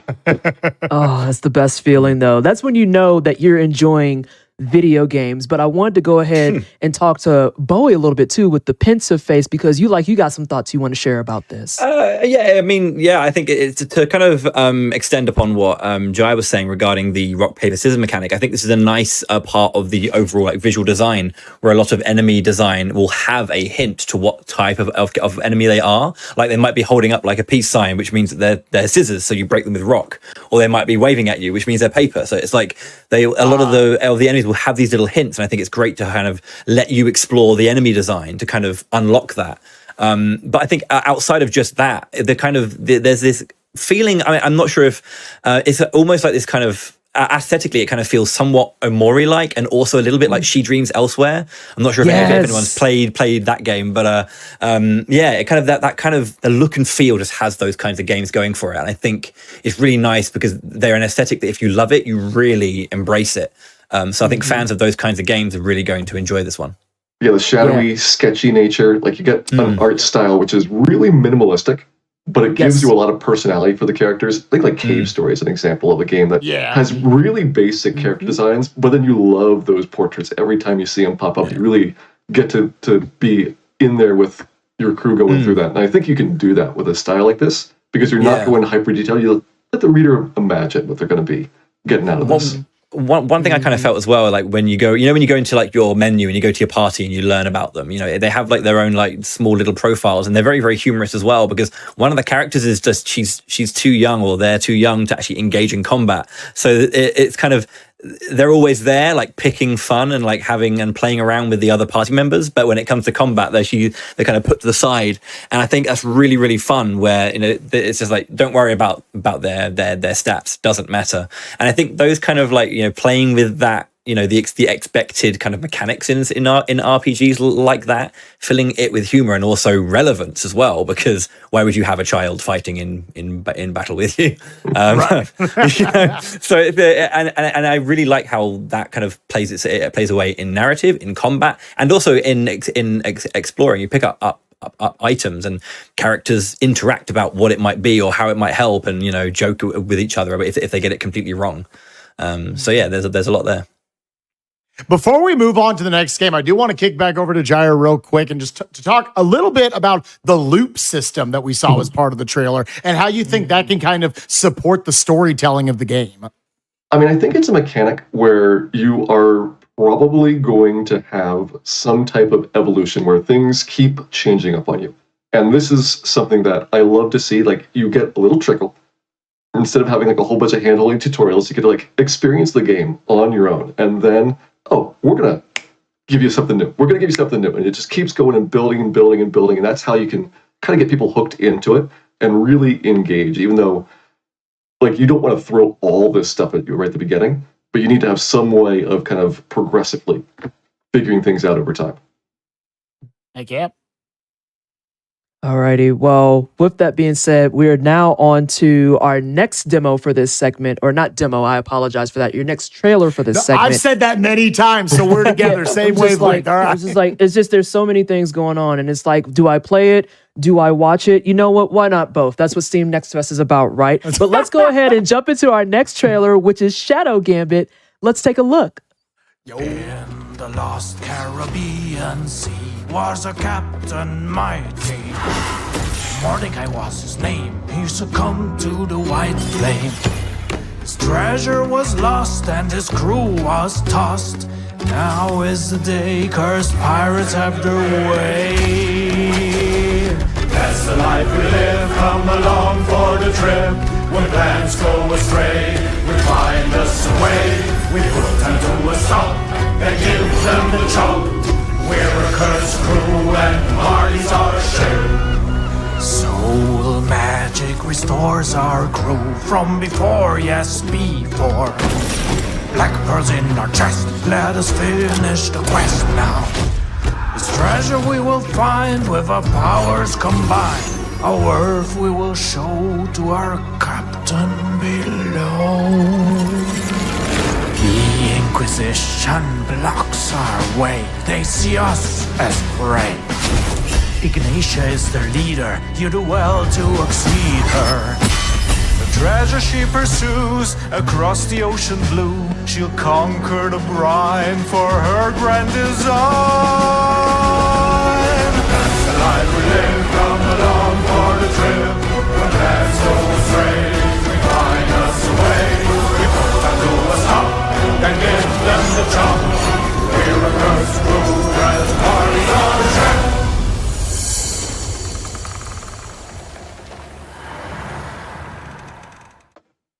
Shadow Gambit, the Cursed Crew. Out of all the trailers that we're analyzing today, I watched this one, I think, about 7 times, because every time I watched it, I got some extra set of details that I didn't notice the time before it. Amazing looking game, oozing style, an amazing song to go with the trailer. And Bowie, I could keep talking, but tell me what your thoughts are. I mean, people who know me know that I like my strategy games, and this is kind of like this whole mishmash of, strategy, stealth, team building, RTS. It's got so much that's kind of just built into it, and I think it just does very well at kind of like letting you kind of combine these together like in a very organic way. The kind of the tutorial stages that kind of happen in the demo kind of give you each mechanic one by one, and it's like, okay, so that's kind of cool, and then you see it just merge with something else. You're like, oh great, okay, brilliant. So yeah, it is a stealth game, and I was kind of like interesting because RTS games normally feel a lot more kind of like multi-managing strategy rather than like stealth. So it was a really nice tangent to take for me as a strategy player. Being slow, but also sometimes being fast. And learning that you have these long-range abilities that allow you to one-shot enemies, or maybe you need to be quite stealthy, be quite quiet. But what's really great is that it wants you to experiment, learn, fail, and succeed, because it has this mechanic where you can just save the game at any point. Save like a save state, which will just go back to every time you fail. And it's just like, didn't work, try again. And it's so encouraging. Oh, yeah. Yeah, slowly but surely making you a master of all of its different mechanics involved. And I love that, especially in a stealth-based game, to get you to that point. Jair, what was the most interesting part of this to unpackage for you? I mean, I really latched onto those stealth aspects. I'm a big fan of the Thief series in the old days, Assassin's Creed, the Hitman games, where you get to have all kinds of different ways of solving your objectives. And I love in stealth games the opportunities to have all kinds of play styles. I want to be sneaking around. I want to be doing backstabs. This is a game, if you had a party of like all rogues in Dungeons and Dragons, this is the rogue pirate game for you. And I think you can probably do some really cool things with the team mechanics. And especially when you think about the complexity of, oh, I've got one character here, one character here, one character here. We're all trying to be really stealthy, sneaking in. We got some ranged attacks in the back doing support. We're going to make some distractions. This is something that I can imagine having tons of complexity. And every time you go through it, you might have completely different ways of solving these objectives. I think this is going to be a really, really fun one. Yeah, brilliant looking strategy game. And I just love to see, PT, you brought it up in the trailer. We saw so much of the game. You wonder how much there is still to unveil. There was so much personality in just one town, all the different layers, all the different floors that you could go to. Love the look of it. And the pirate ship just looked so dang cool the whole way through. They went hard in on this pirate theme. Like, it is gorgeous. And you can tell that they love these environments. Like, they are just oozing with style and detail in there. Every single corner has got these little knickknacks around there. I love this type of aspect to it. Looking very, very cool. Again, make sure to wish list this if you thought it looked amazing like we did. Let's go ahead and jump immediately into our next game, where we're going to have some gameplay recorded by the one, the only, Bowie the hero we all deserved, here with Sea of Stars. Let's check it out. Welcome to Sea of Stars. This is the game made as a kind of prequel to The Messenger. Sabotage Studios, who made that, kind of wanted to make another game, a different kind of genre, but it's set thousands of years before that same world. So first off, a couple of things to note. Cool things about the game, that it just, if you want to understand how to play it in the demo, you have no idea what's going on here. As a new RPG, it gives you everything you need to know in terms of how to explore, how to deal with combat, and how to survive. And there's all kinds of cool things that's going on. So yeah, make sure to, if you're wanting to do this, to read up, or if you want to explore it yourself. So I'm going to jump into the game, and we're going to talk a little bit about Sea of Stars, the new RPG that has a lot of people very, very excited. So first off, there's a dual kind of protagonist system, one representing the moon, Valere, and one representing the sun, Zale. Now this does matter because Lunar and Sun, or Lunar and Sol properties are kind of like elemental properties in this game. So there are, if you're attacking an enemy who's aligned with the sun, attack them with the moon. Now this game is inspired, as you can probably tell by this opening cutscene of this world map, by Chrono Trigger, and many other games besides, things like Illusion of Gaia as well. But it's one of those things that it's very much inspired by specific brands of previous and like older RPGs, whilst also wanting to bring that modern touch and that kind of new thinking into the genre. As you can see, you can pick up items around the map and then you use it to explore. But here's combat. So as you can see, let's just go over the basics of what we're seeing. At any point, you can choose the character you want to select, and when a character's turn is done, the timers, those little stopwatches above the enemy's sprite, will tick down by 1. When that reaches 0, the enemies will get their go. If multiple enemies are on 1 and you use up a turn, multiple enemies will get their go. It's not 1 and then your go again. You can choose whoever gets to go, and doing that will tick down the timer by 1. That's how that operates. Now we have obviously a bunch of options. Attack, simple attack. Skills, they cost 8 MP when I only have 9. This is very important because this game is about managing MP, regaining it, and utilizing it in a bunch of ways. Combo. If you look on the bottom left of the screen, you'll see the little combo meter above one of the main characters, Zale's head. As you deal damage and attack and like block things, that combo gauge will increase to get those little gauges on the top right of the combo gauge. Every single block of that will give you a combo skill, and then you can crack on. Now finally, above the enemy's head is also this hammer, light, hammer. So in order to break this enemy, to weaken them, you want to use hammer skills and light skills. So I believe Valere here I don't think it does hammer. Now, this is where if you played something like Legend of Dragoon or something like Super Mario RPG, you'll see this kind of thing of like active battle, when I'm going to attack and then I'm going to press the cross button as I'm attacking to get a follow-up. There we go. Now that allows the, that kind of, if you've played Super Mario RPG or anything like, Legend of Dragoons, Shadow Hearts with the Judgment Ring, it's not just about pressing attack and letting that happen. It's also about making sure you can activate and like attack at the right time. Okay, so left, left, middle, right, right. Easy. Left, left, middle, right, right. Again, you can you can ignore enemies if you wish. Okay. So that's only half the journey. So it's okay. We've got to go to the right side as well in order to see that. Yes.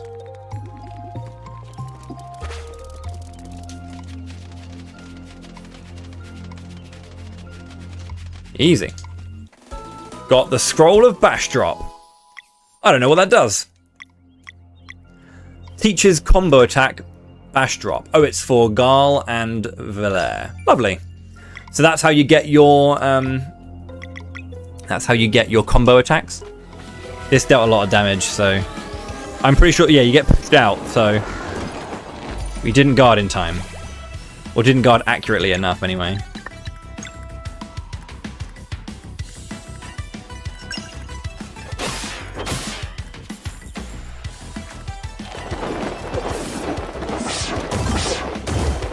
Not good. Okay, so we got Solstice Strike here.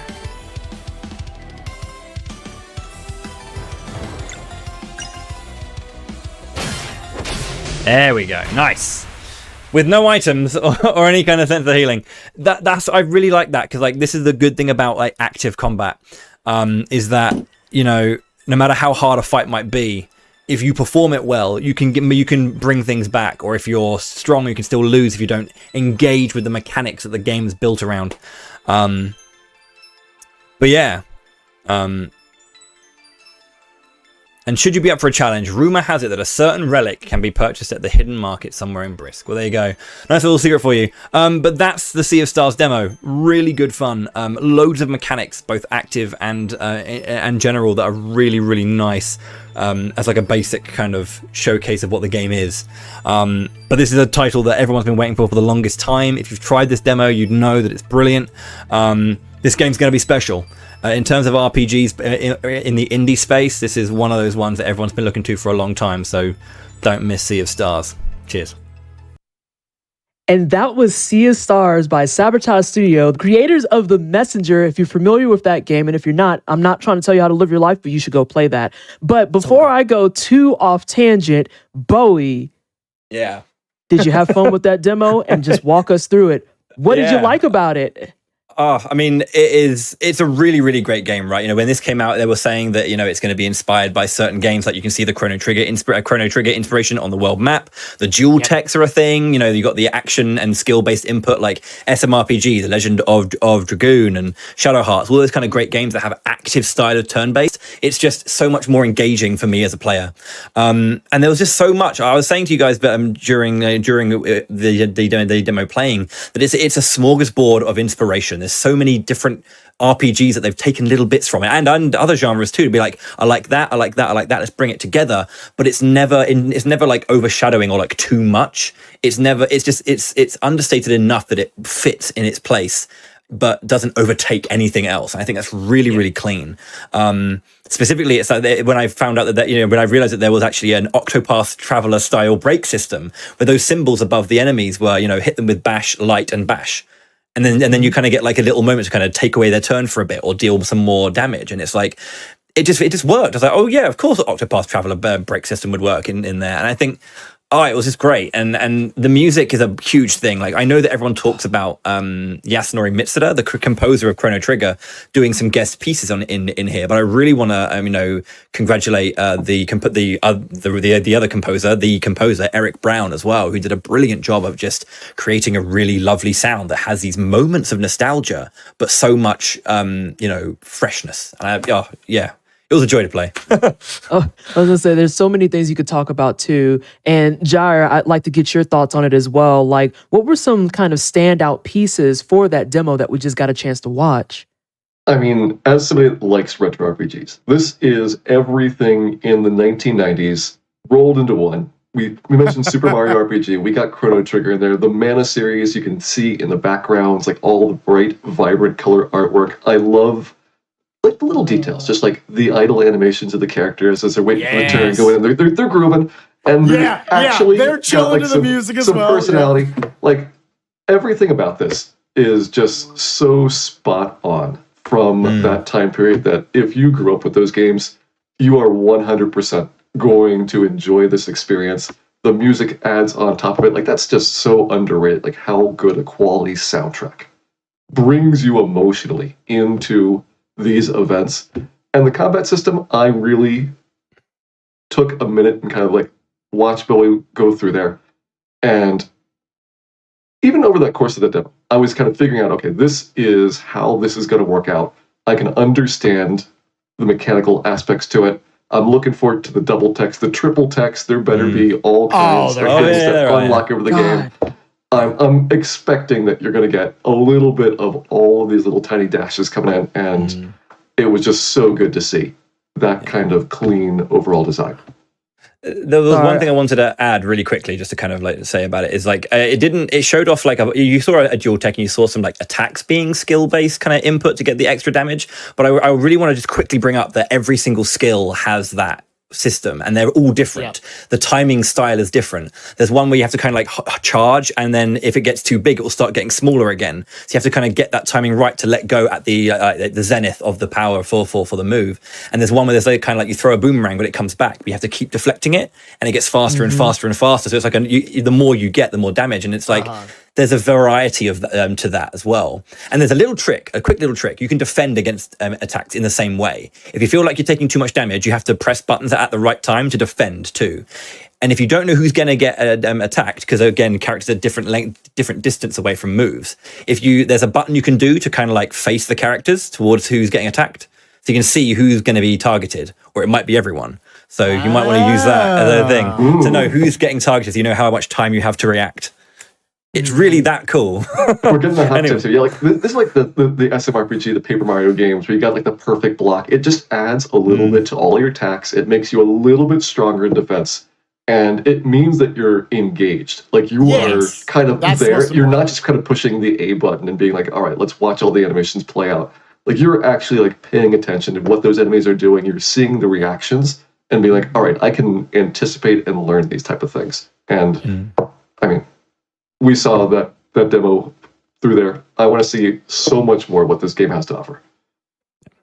Oh my gosh. Like y'all are you've covered a lot of what I would even want to talk about. And I think one thing that miraculously got missed amongst all that, because there's so much good content in the game, is that there's also kind of a system where you saw those little kind of spirit pieces dropping on the ground, and you could absorb those to actually empower your next attack, or even set up a new attack. Because if I remember correctly, depending on who absorbs them, if you use one of the two primary protagonists, it'll also give you an element on your weapon. This way you don't have to use a turn to put element on your weapon. It's just like, nope, let me just absorb this right quick. And now we are moon slicing. Let's go. Which is really useful for that counter system we were talking about, where you could just kind of knock off those different counter pieces and say, okay, you don't get to do this move anymore. Or in the case of some enemies, they'll just outright be like, nope, can't function, just gonna leave. And I think that that's super dope. But before we spend the next 3 hours of our lives talking strictly about Sea of Stars, again, you can download this demo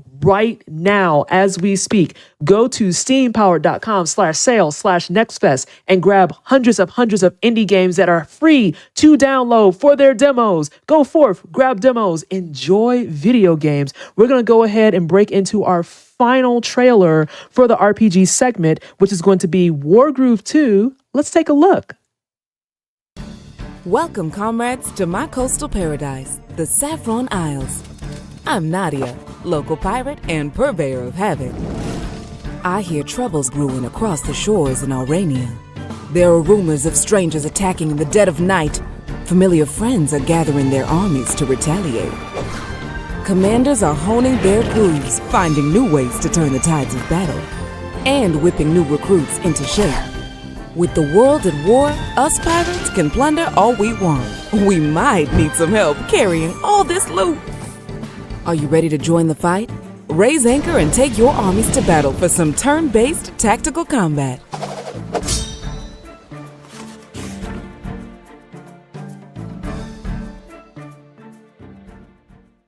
Make sure to wish list it now. It's last but not least in the RPG block, sitting here talking about Wargroove 2. And I want to first give a shout outs to just the voice actors there, the voice acting, because we don't shout it out nearly enough here in the Steam Next Fest segments. The voice actress behind Nadia, she was doing amazing in that trailer and sold us on all the mechanics, everything going on in the game right there and the story behind it. We could talk about this game for a while, but I'm going to start with you, Jair. What did you think was most fascinating about that trailer?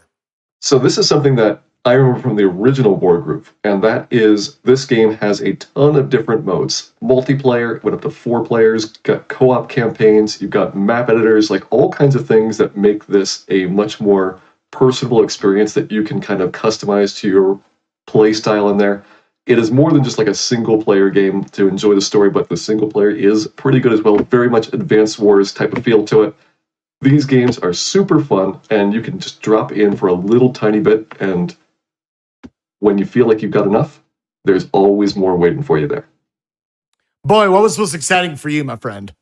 I love sequels. Some people know this, some people don't. I think sequels are great because they're always an evolution on the original concept, and to see new units come out, new heroes with new grooves. It's just brilliant, and to kind of to have that depth that already existed, just go deeper and deeper and deeper, is always an exciting thing, especially for games like these. Because strategy games are all about how much you can kind of how much can you imagine and how much can you bring together, and how can you prepare all of that, which I think is fantastic. And specifically for Wargroove, that I remember speaking with Rodrigo and Adam, the programmer, and one of the programmers, one of the artists, about from the game, respectively, when before the first game came out, and just their passion for kind of wanting to create, take something like Advanced Wars and make it their own, and give it to the players to really enjoy.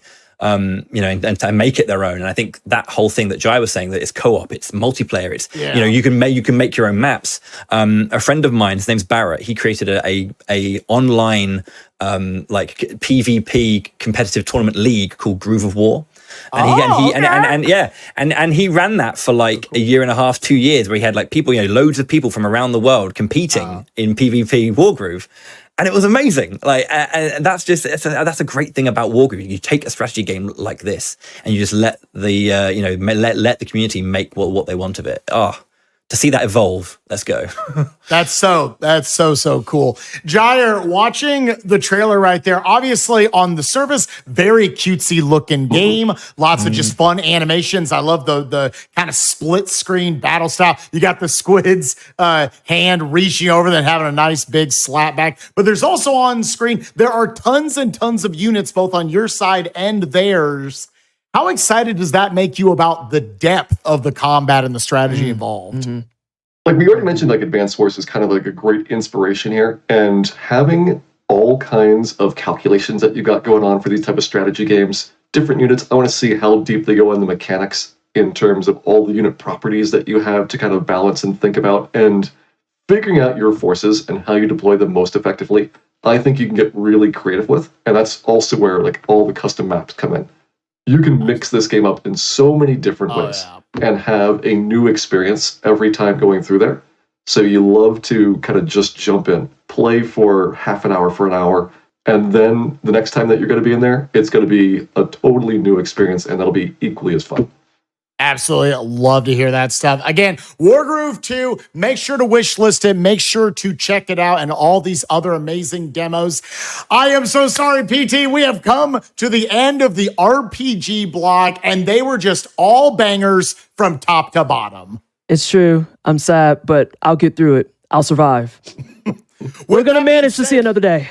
Yes. With that being said, let's say goodbye to once again, two of our amazing panelists. Bowie, let's start with you. Where can they find you, and what are you going to be playing after this? Oh, sure, yeah. Well, you can find me at twitch.tv/Bowie the Hero. I use that on most of my socials, or Bowie Alexander is my name. I'm an RPG player mostly. I do speedruns, yes, although less than nowadays. I do challenge playthroughs. I play rhythm games. I play 2D action side scrollers. And all kinds of things. I like to play a lot, but RPGs are my focus. I'm a theatre actor myself, so I do focus a lot on voiceover and dissecting performance in video games. So if that sounds like something you enjoy, then yeah, you know where to find me. Gyre, what about you, my friend? Find me on twitch.tv/Gyre, Gyre. I do a whole bunch of retro RPGs, all kinds of classic games in here, a lot of Final Fantasy games, some other RPGs as well, and some action stuff. And I'll give a shout out as well and a plug for an upcoming RPG Limit Break marathon next month. Twitch.tv/RPG Limit Break. We're going to have all kinds of RPGs for an entire week of charity marathon action. Hope to see you there. And Spike and PT, thank you very much for having us on. It has been great doing this block. Yeah, looking forward to RPG Limit Break, and maybe some of the games that we're seeing here at Steam Next Fest could potentially be in the future. We will see what happens with that. But once again, thank you both so much for joining us. That was an amazing RPG block PT. We've got one more major block to cover today, and we're going to switch it all up. Let's tickle the creative side of our brain, because we apparently haven't been doing that all day. No, not at all. Let's get some brain juices going. Yep. Let's get it going. Let's kick it over for our creative genre block. What do we got here? From the Stone Age to the deepest reaches of space and everywhere in between, Steam Next Fest has tons of demos that let you build and create in your own way. Gather your crew as you explore, build, rescue survivors, and battle the warmongering Zootopians in the classic space opera-inspired Jump Light Odyssey. And yes, you can pet the pig. Then, after a solar flare ravages the world, you'll have to raise a new civilization from the ashes of the past in New Cycle. Next, check out Thronefall, a minimalist combination of kingdom building and tower defense. Then, you'll need to cook up a plan and your defenses in the hybrid cooking and tower defense game, Cookfest. Finally, in Galacticare, save the galaxy one patient at a time as you assemble a team of doctors and researchers to treat everyone and everything out there. Whether you're looking to build bases or burgers, there are hundreds of demos for you to check out during Steam Next Fest. And welcome back, everyone, here talking for our fourth and final block of amazing games. Again, all of these games you can be wish listing right now. You could be checking out the demos. You could be playing them right now or later this year. Whenever all these amazing games come out, we are joined by our final two, last but not least, amazing panelists today in Frozen Flygon and Kung Fu Fruit Cup. How are you both doing today? We'll start with Frozen Flygon. Hi, I'm doing great. This is my first time here on Next Fest. Thank you for welcoming me. I can't wait to talk about some amazing games we've been playing. Absolutely. And Fufu, how about you? Hey, what's up? It's Kung Fu Fruit Cup. How are you all doing? Yeah. Happy to be back. Very excited to be chatting with you all about the creation panel because of some specific games that I've seen both in trailers and played a little bit of, and cooking and house stuff. We might have some little gameplay footage that you might have thrown together for us later on in this bit, but we got to see that awesome genre trailer right there and some super cute looking games, some super fascinating looking games. I want to shout out Cookfest right there, because anytime there's a cooking based game, I'm immediately like, hold up, let me get my Iron Chef hat out right now and let's figure this out. Did any of you see anything in that trailer that also stuck out to you, or we got mostly looking at these games coming up, these big enchiladas? Besides Cookfest, yeah. No, the first one looked cool. It was like the space one. I saw you could have a little pig friend. I do like when like kind of like sim style and creation style games like take to different environments and like see kind of the differences between them. So like there are a few that I know we'll talk about, but I do like space-based ones. I think that there's a lot of things you can do because there's a lot of exploration around that, and then like building out a space station is always fun. Yeah. Frozen, anything for you? I mean, my thing is like, it's very fun because generally I love playing some high intensity, speed runs, games like that. But there's sometimes you just need to chill out and get cozy. And there were a ton of games on there I know I'm gonna have to check out, especially ones we're gonna be talking about. Like House Flipper 2 is one that I'm really, really excited to talk about. I couldn't stop playing it the other day. Oh my gosh. Yeah, and I can imagine how that is the case. This has become a new subgenre in gaming that I just love. Just the satisfaction of just fixing something up. Let's jump into that House Flipper 2. Let's see the trailer.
And that was the preview for House Flipper 2. Now, not Foo, this is the wrong person. There's too many F's in the actual chat. But too many now, F's in chat, everyone. Sorry. You're distracted by the hair. It's fine. I get it. There's a lot of things. This is a very colorful panel for a creative panel, so it tracks. It makes sense. You're going to get lost in the artsiness. But Flygon, you wanted to share some thoughts about House Flipper 2 as someone who enjoyed some House Flipper previously. Yeah, so I had not played the first one, but I had heard of the name, of course. So I was like, let me jump into this demo.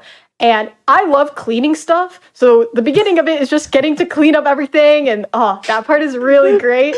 But I don't love to decorate. So I was like, maybe I'm not going to like that part. But I turned it into a co-op experience because I was on call with one of my friends and she would help me decorate everything. And it was just, at the end of it, I was like, oh my gosh, this looks so great. So I had so much fun playing this. I couldn't stop.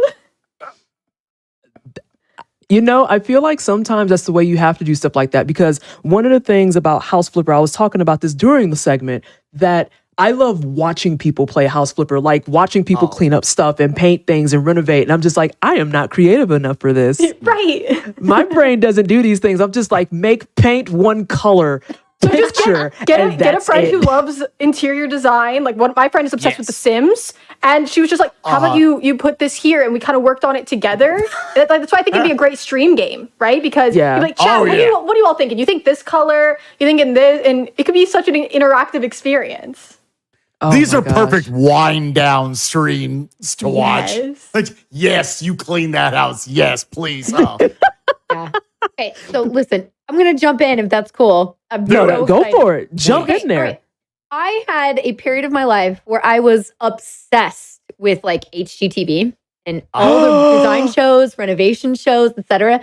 So this kind of game is so up my alley. Not only do I love games already like Power Wash Sim and that very satisfying, like this is just hitting all of the satisfying nerves and things in my brain. And I'm so incredibly pumped for it. Also, Bowie was saying that earlier about the Wargroove 2, like how they're like, oh yeah, I really love sequels because they can like improve upon the last game. And I was like, yes, that's why I'm so excited for House Flipper 2 because it's, it's just going to be more. It's going to be better. So I can't wait. And like, I can see you can like cook things and set things up. Like I will be the part, if you ever want to do a co-op, I don't know if that would work for this game, but like I could be the design portion. Right. Cool, I'm all in. Let's do it. I'll do all the chores. dolls, so, You do all yeah. the cute. We're good. Something because Chores, I do the cute. because literally it's going to be just like a single color and a picture if you leave it to some of us. We're going to be like, we think it looks Yeah. fine. And it's like, look around your own house. And I'm like, that's not acceptable. You should not attack me like this. Anyway, yes, that's House Flipper 2. And I'm excited to see what people make as they are flipping their houses and making them very prettyful and then selling them off. Although hopefully there's not a segment where you have to sell it to a couple that has a budget of $1 million while being like a bird poet or something or another. That's like my favorite part of the TV shows is when it's just like you hear their professions. You're like, what? That is How do you afford that? What? You just made that up 10 minutes ago to put that on the screen, right? Come on. We're not rewinding anything. This is facts you have to stay with because we have to move on to our next trailer in the creative block, which is going to be Laysara's Summit Kingdom. Let's take a look at it.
I'm sorry. I'm still reeling from the dude with a bird profession. He makes sandwiches or something. I don't know what it is. But Laysara, Summit Kingdom, y'all can get distracted by that instead. Make sure to wish list this game. Truly the Celeste of Sim style. I don't even know where I'm going with this. That's disgusting.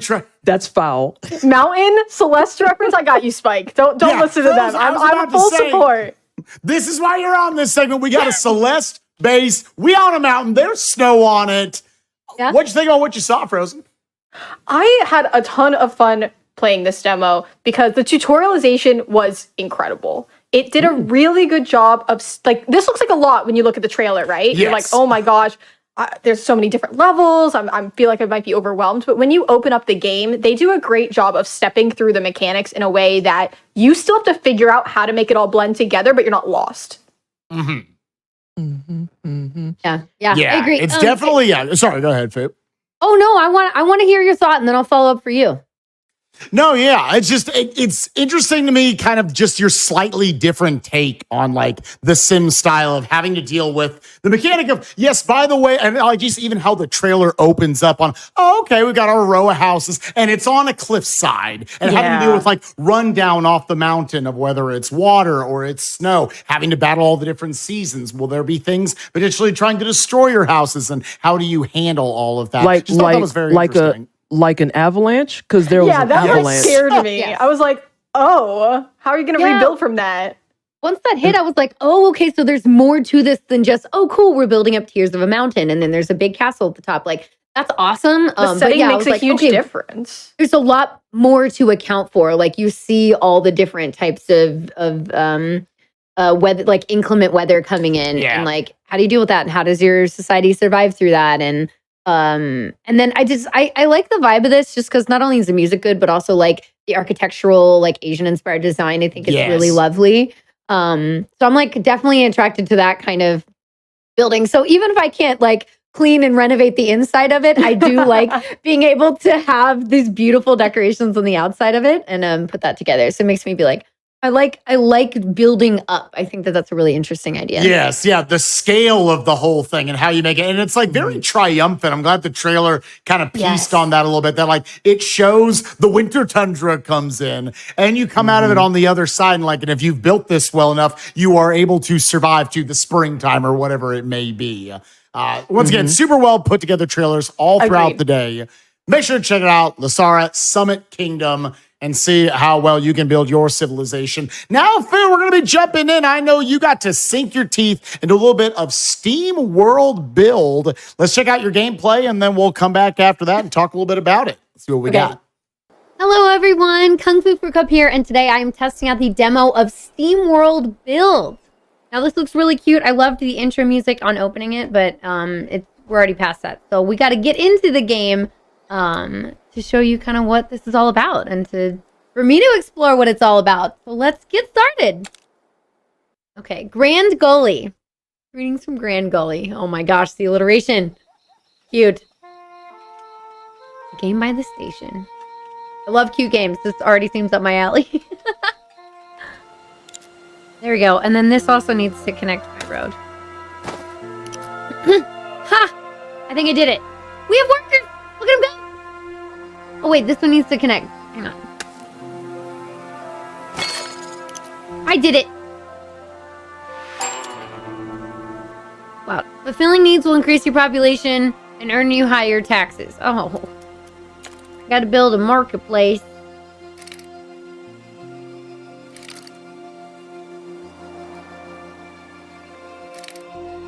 Let's do a goods store right here, near the train station.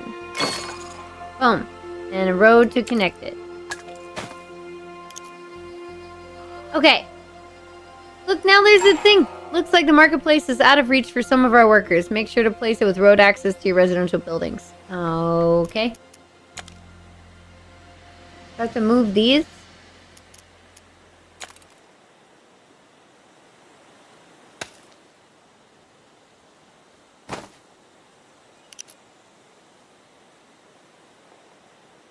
Are there no bridgies? Are there no bridgies? Oh, no. I'm so sorry. Let me move your house real quick. I'm sorry.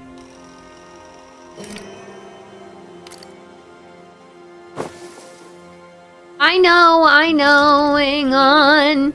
I didn't realize I had to put them all over here.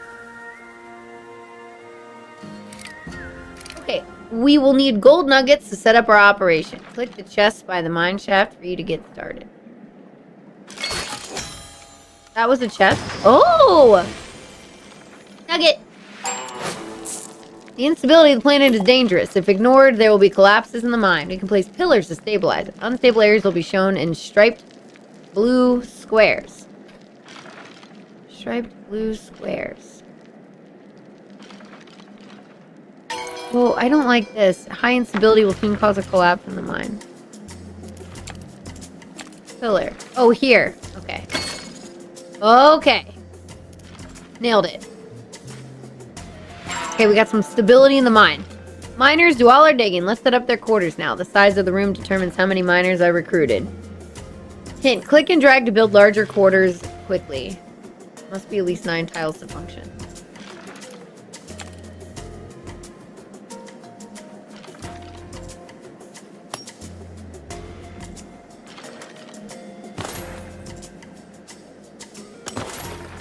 There we go. 9 tiles, baby. Okay. Here we go. It's happening. Slow, but it's happening. We're digging. We're digging the part now. I'm glad I found it. So I had to. So I figured out that you could dig through sandstone, which I didn't know you could do. I thought that was going to require like a different type of miner of some kind. And then the sandstone like this. And then I finally got to the lever here, which allowed me to pull it to get into this room, which has the part that we're digging up. And then if we check on my little city, my town, my little miner town, doing well. doing well so far. I'm sure there are other improvements I could probably make. Warehouse deliveries go up. Production chance for toolmaker, sure. This could be. Let's do more citizens. Do this one can be. Oh no. So I wish we knew. Oh, I see slotted into. Oh. At the service shop. Into toolmaker. I see. Okay. Okay.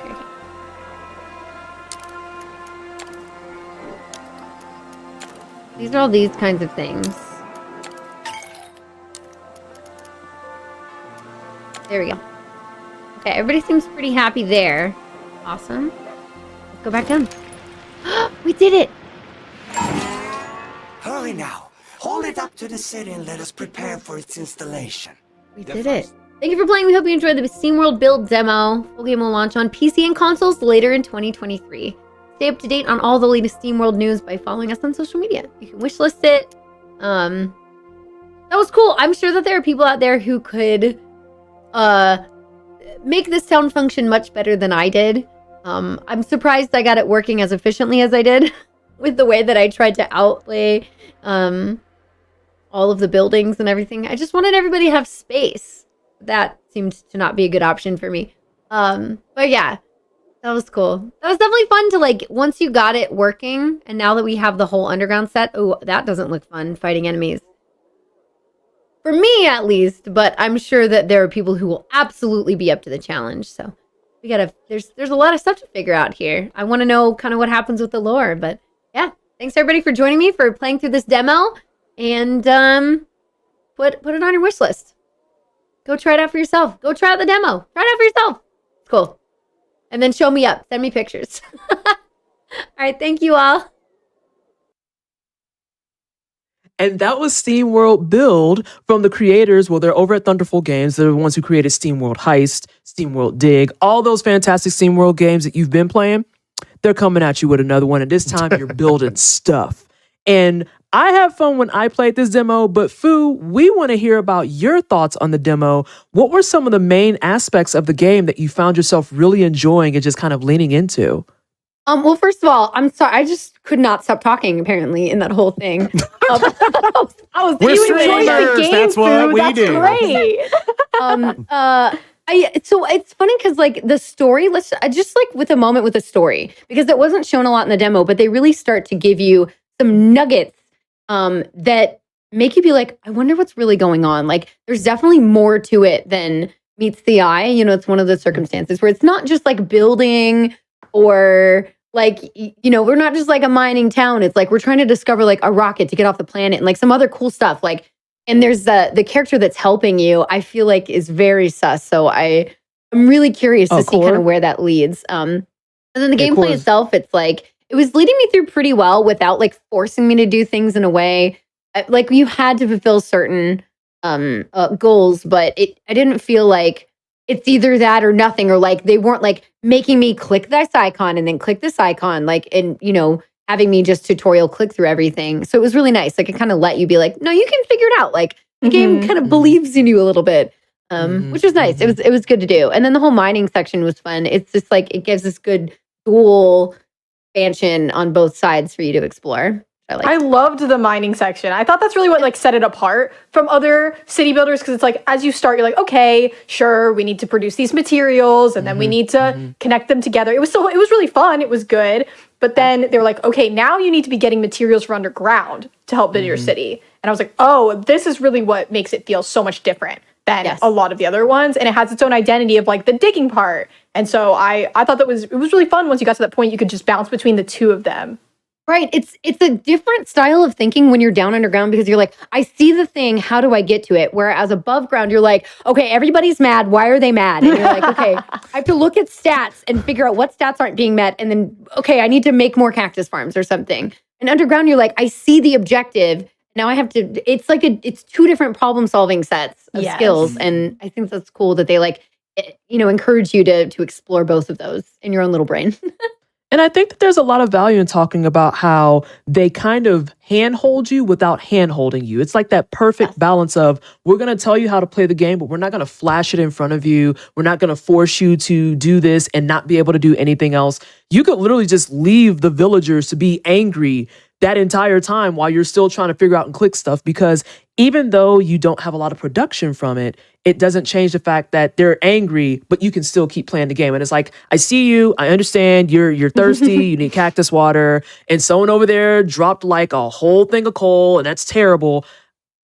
I just need this to be fixed first, and then I could come over to you. No, I have to make everybody happy. I'll just say. Absolutely. You have to make everybody happy? Oh, no. For me, I'm all about the production. Listen, I need to be finishing my next task. If you all are a little upset, you could have built your own little, it's that energy. Factory over there. Come on. It's that energy. I'm just like, you'll be fine. I'll get to you in a second. But there'll be a lot of leaky said, roofs in this town, dog. Yeah. All right. Right. But that being said, we do have one final trailer that we want to watch for the creative segment of this show, and that's going to be Bulwark Falconeer Chronicles. Let's take it away.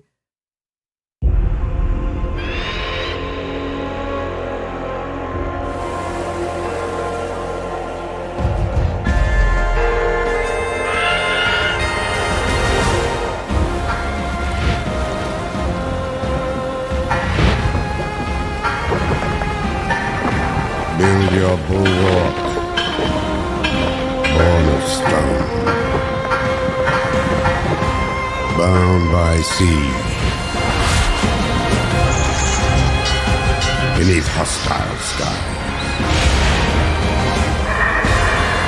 Build your bulwark.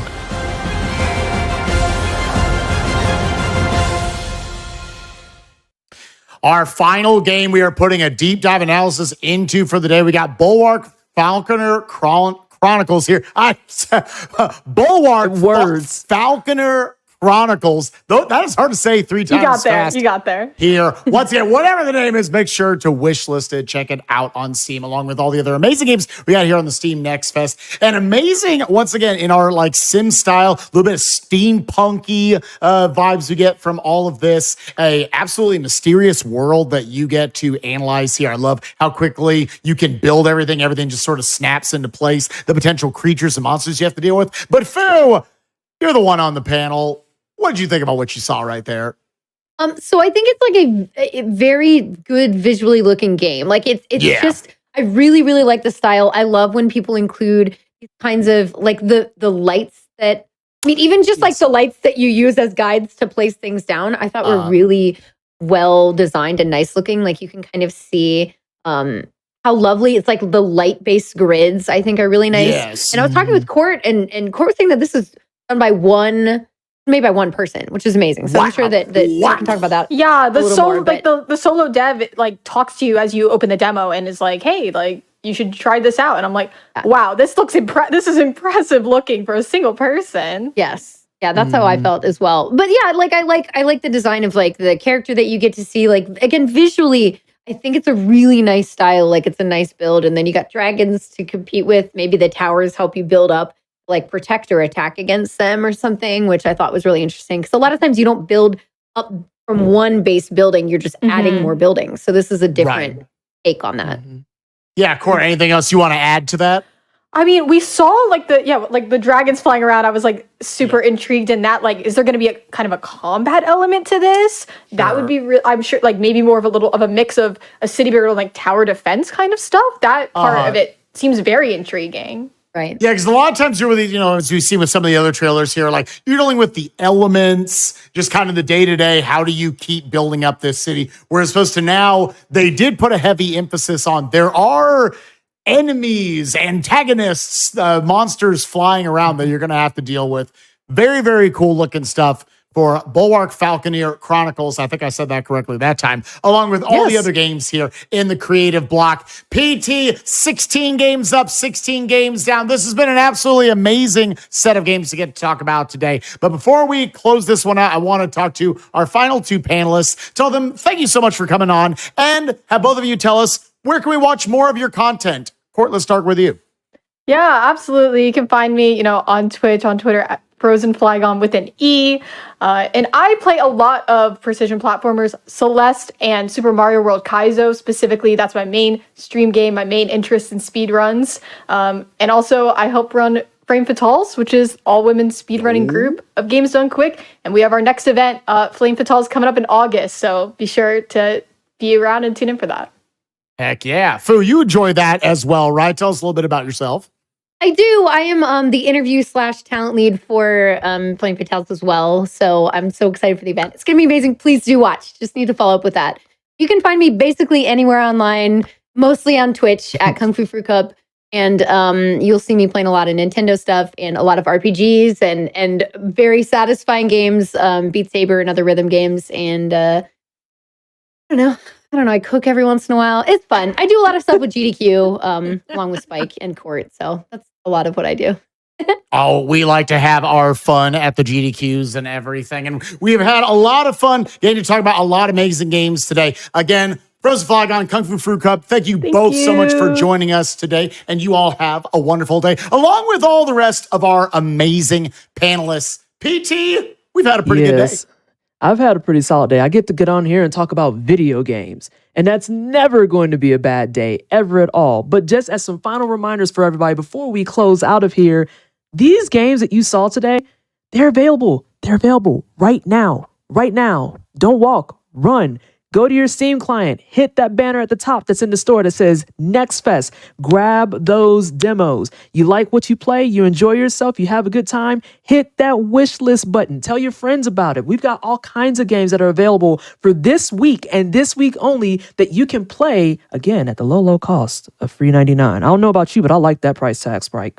Pretty good. That's pretty good. There are tons. This is one of my favorite times of the year as a gamer because you just get excited about so many passion projects coming out. A lot of games that are obviously inspired by other major games that have come out over the decades. And just there were so many amazing ones. PT, did you have any particular favorite ones? I'm going to throw out one. Sea of Stars, the mixture of all these great 90s RPGs. I'm going to be wanting to play that right after this. I mean, there were so many good ones back at the top of the hour with the arcade blog. Dr. Fetus's Mean Meat Machine. On the name alone, I'd want to play it, but as a Puyo head, I got to play it myself. PT, what about you?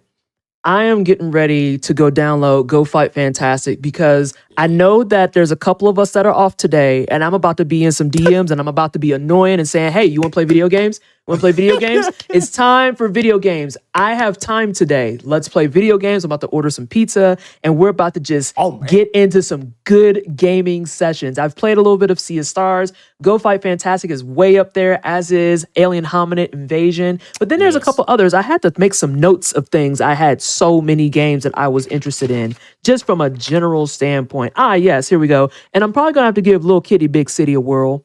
Yeah. I'm going to have to channel my inner cat. It's just non-negotiable. I get to run around and break stuff. Let's get into it. I can't do that in real life because people say that that's not professional or whatever. It's weird energy. But so with all of that out of the way, 16 demos up, 60 demos down. Fantastic panelists today. Loving the energy coming from this entire showcase. We have to tell everyone bye, Spike. We have to tell everyone bye. So where can we find you, though? You can find me at twitch.tv/SpikeVegeta, where I like to speedrun video games. I like to play randomizers of all sorts of different games. I like Nintendo games. I like the Donkey Kongs, the Raymans, the Kingdom Hearts, all that sort of stuff. I'm into it. I like playing over there. And you can watch me, as we were saying earlier, over on Games Done Quick, where we like to goof off and have a lot of fun and play video games for a charity. It's cool. PT, what about you?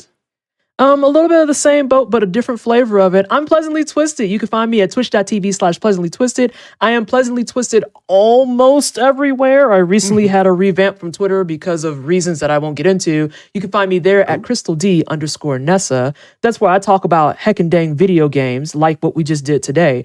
I do a lot of JRPGs. I do challenge runs. I do speed runs. I'm a little bit more in the challenge run category than the speed run category. And I am the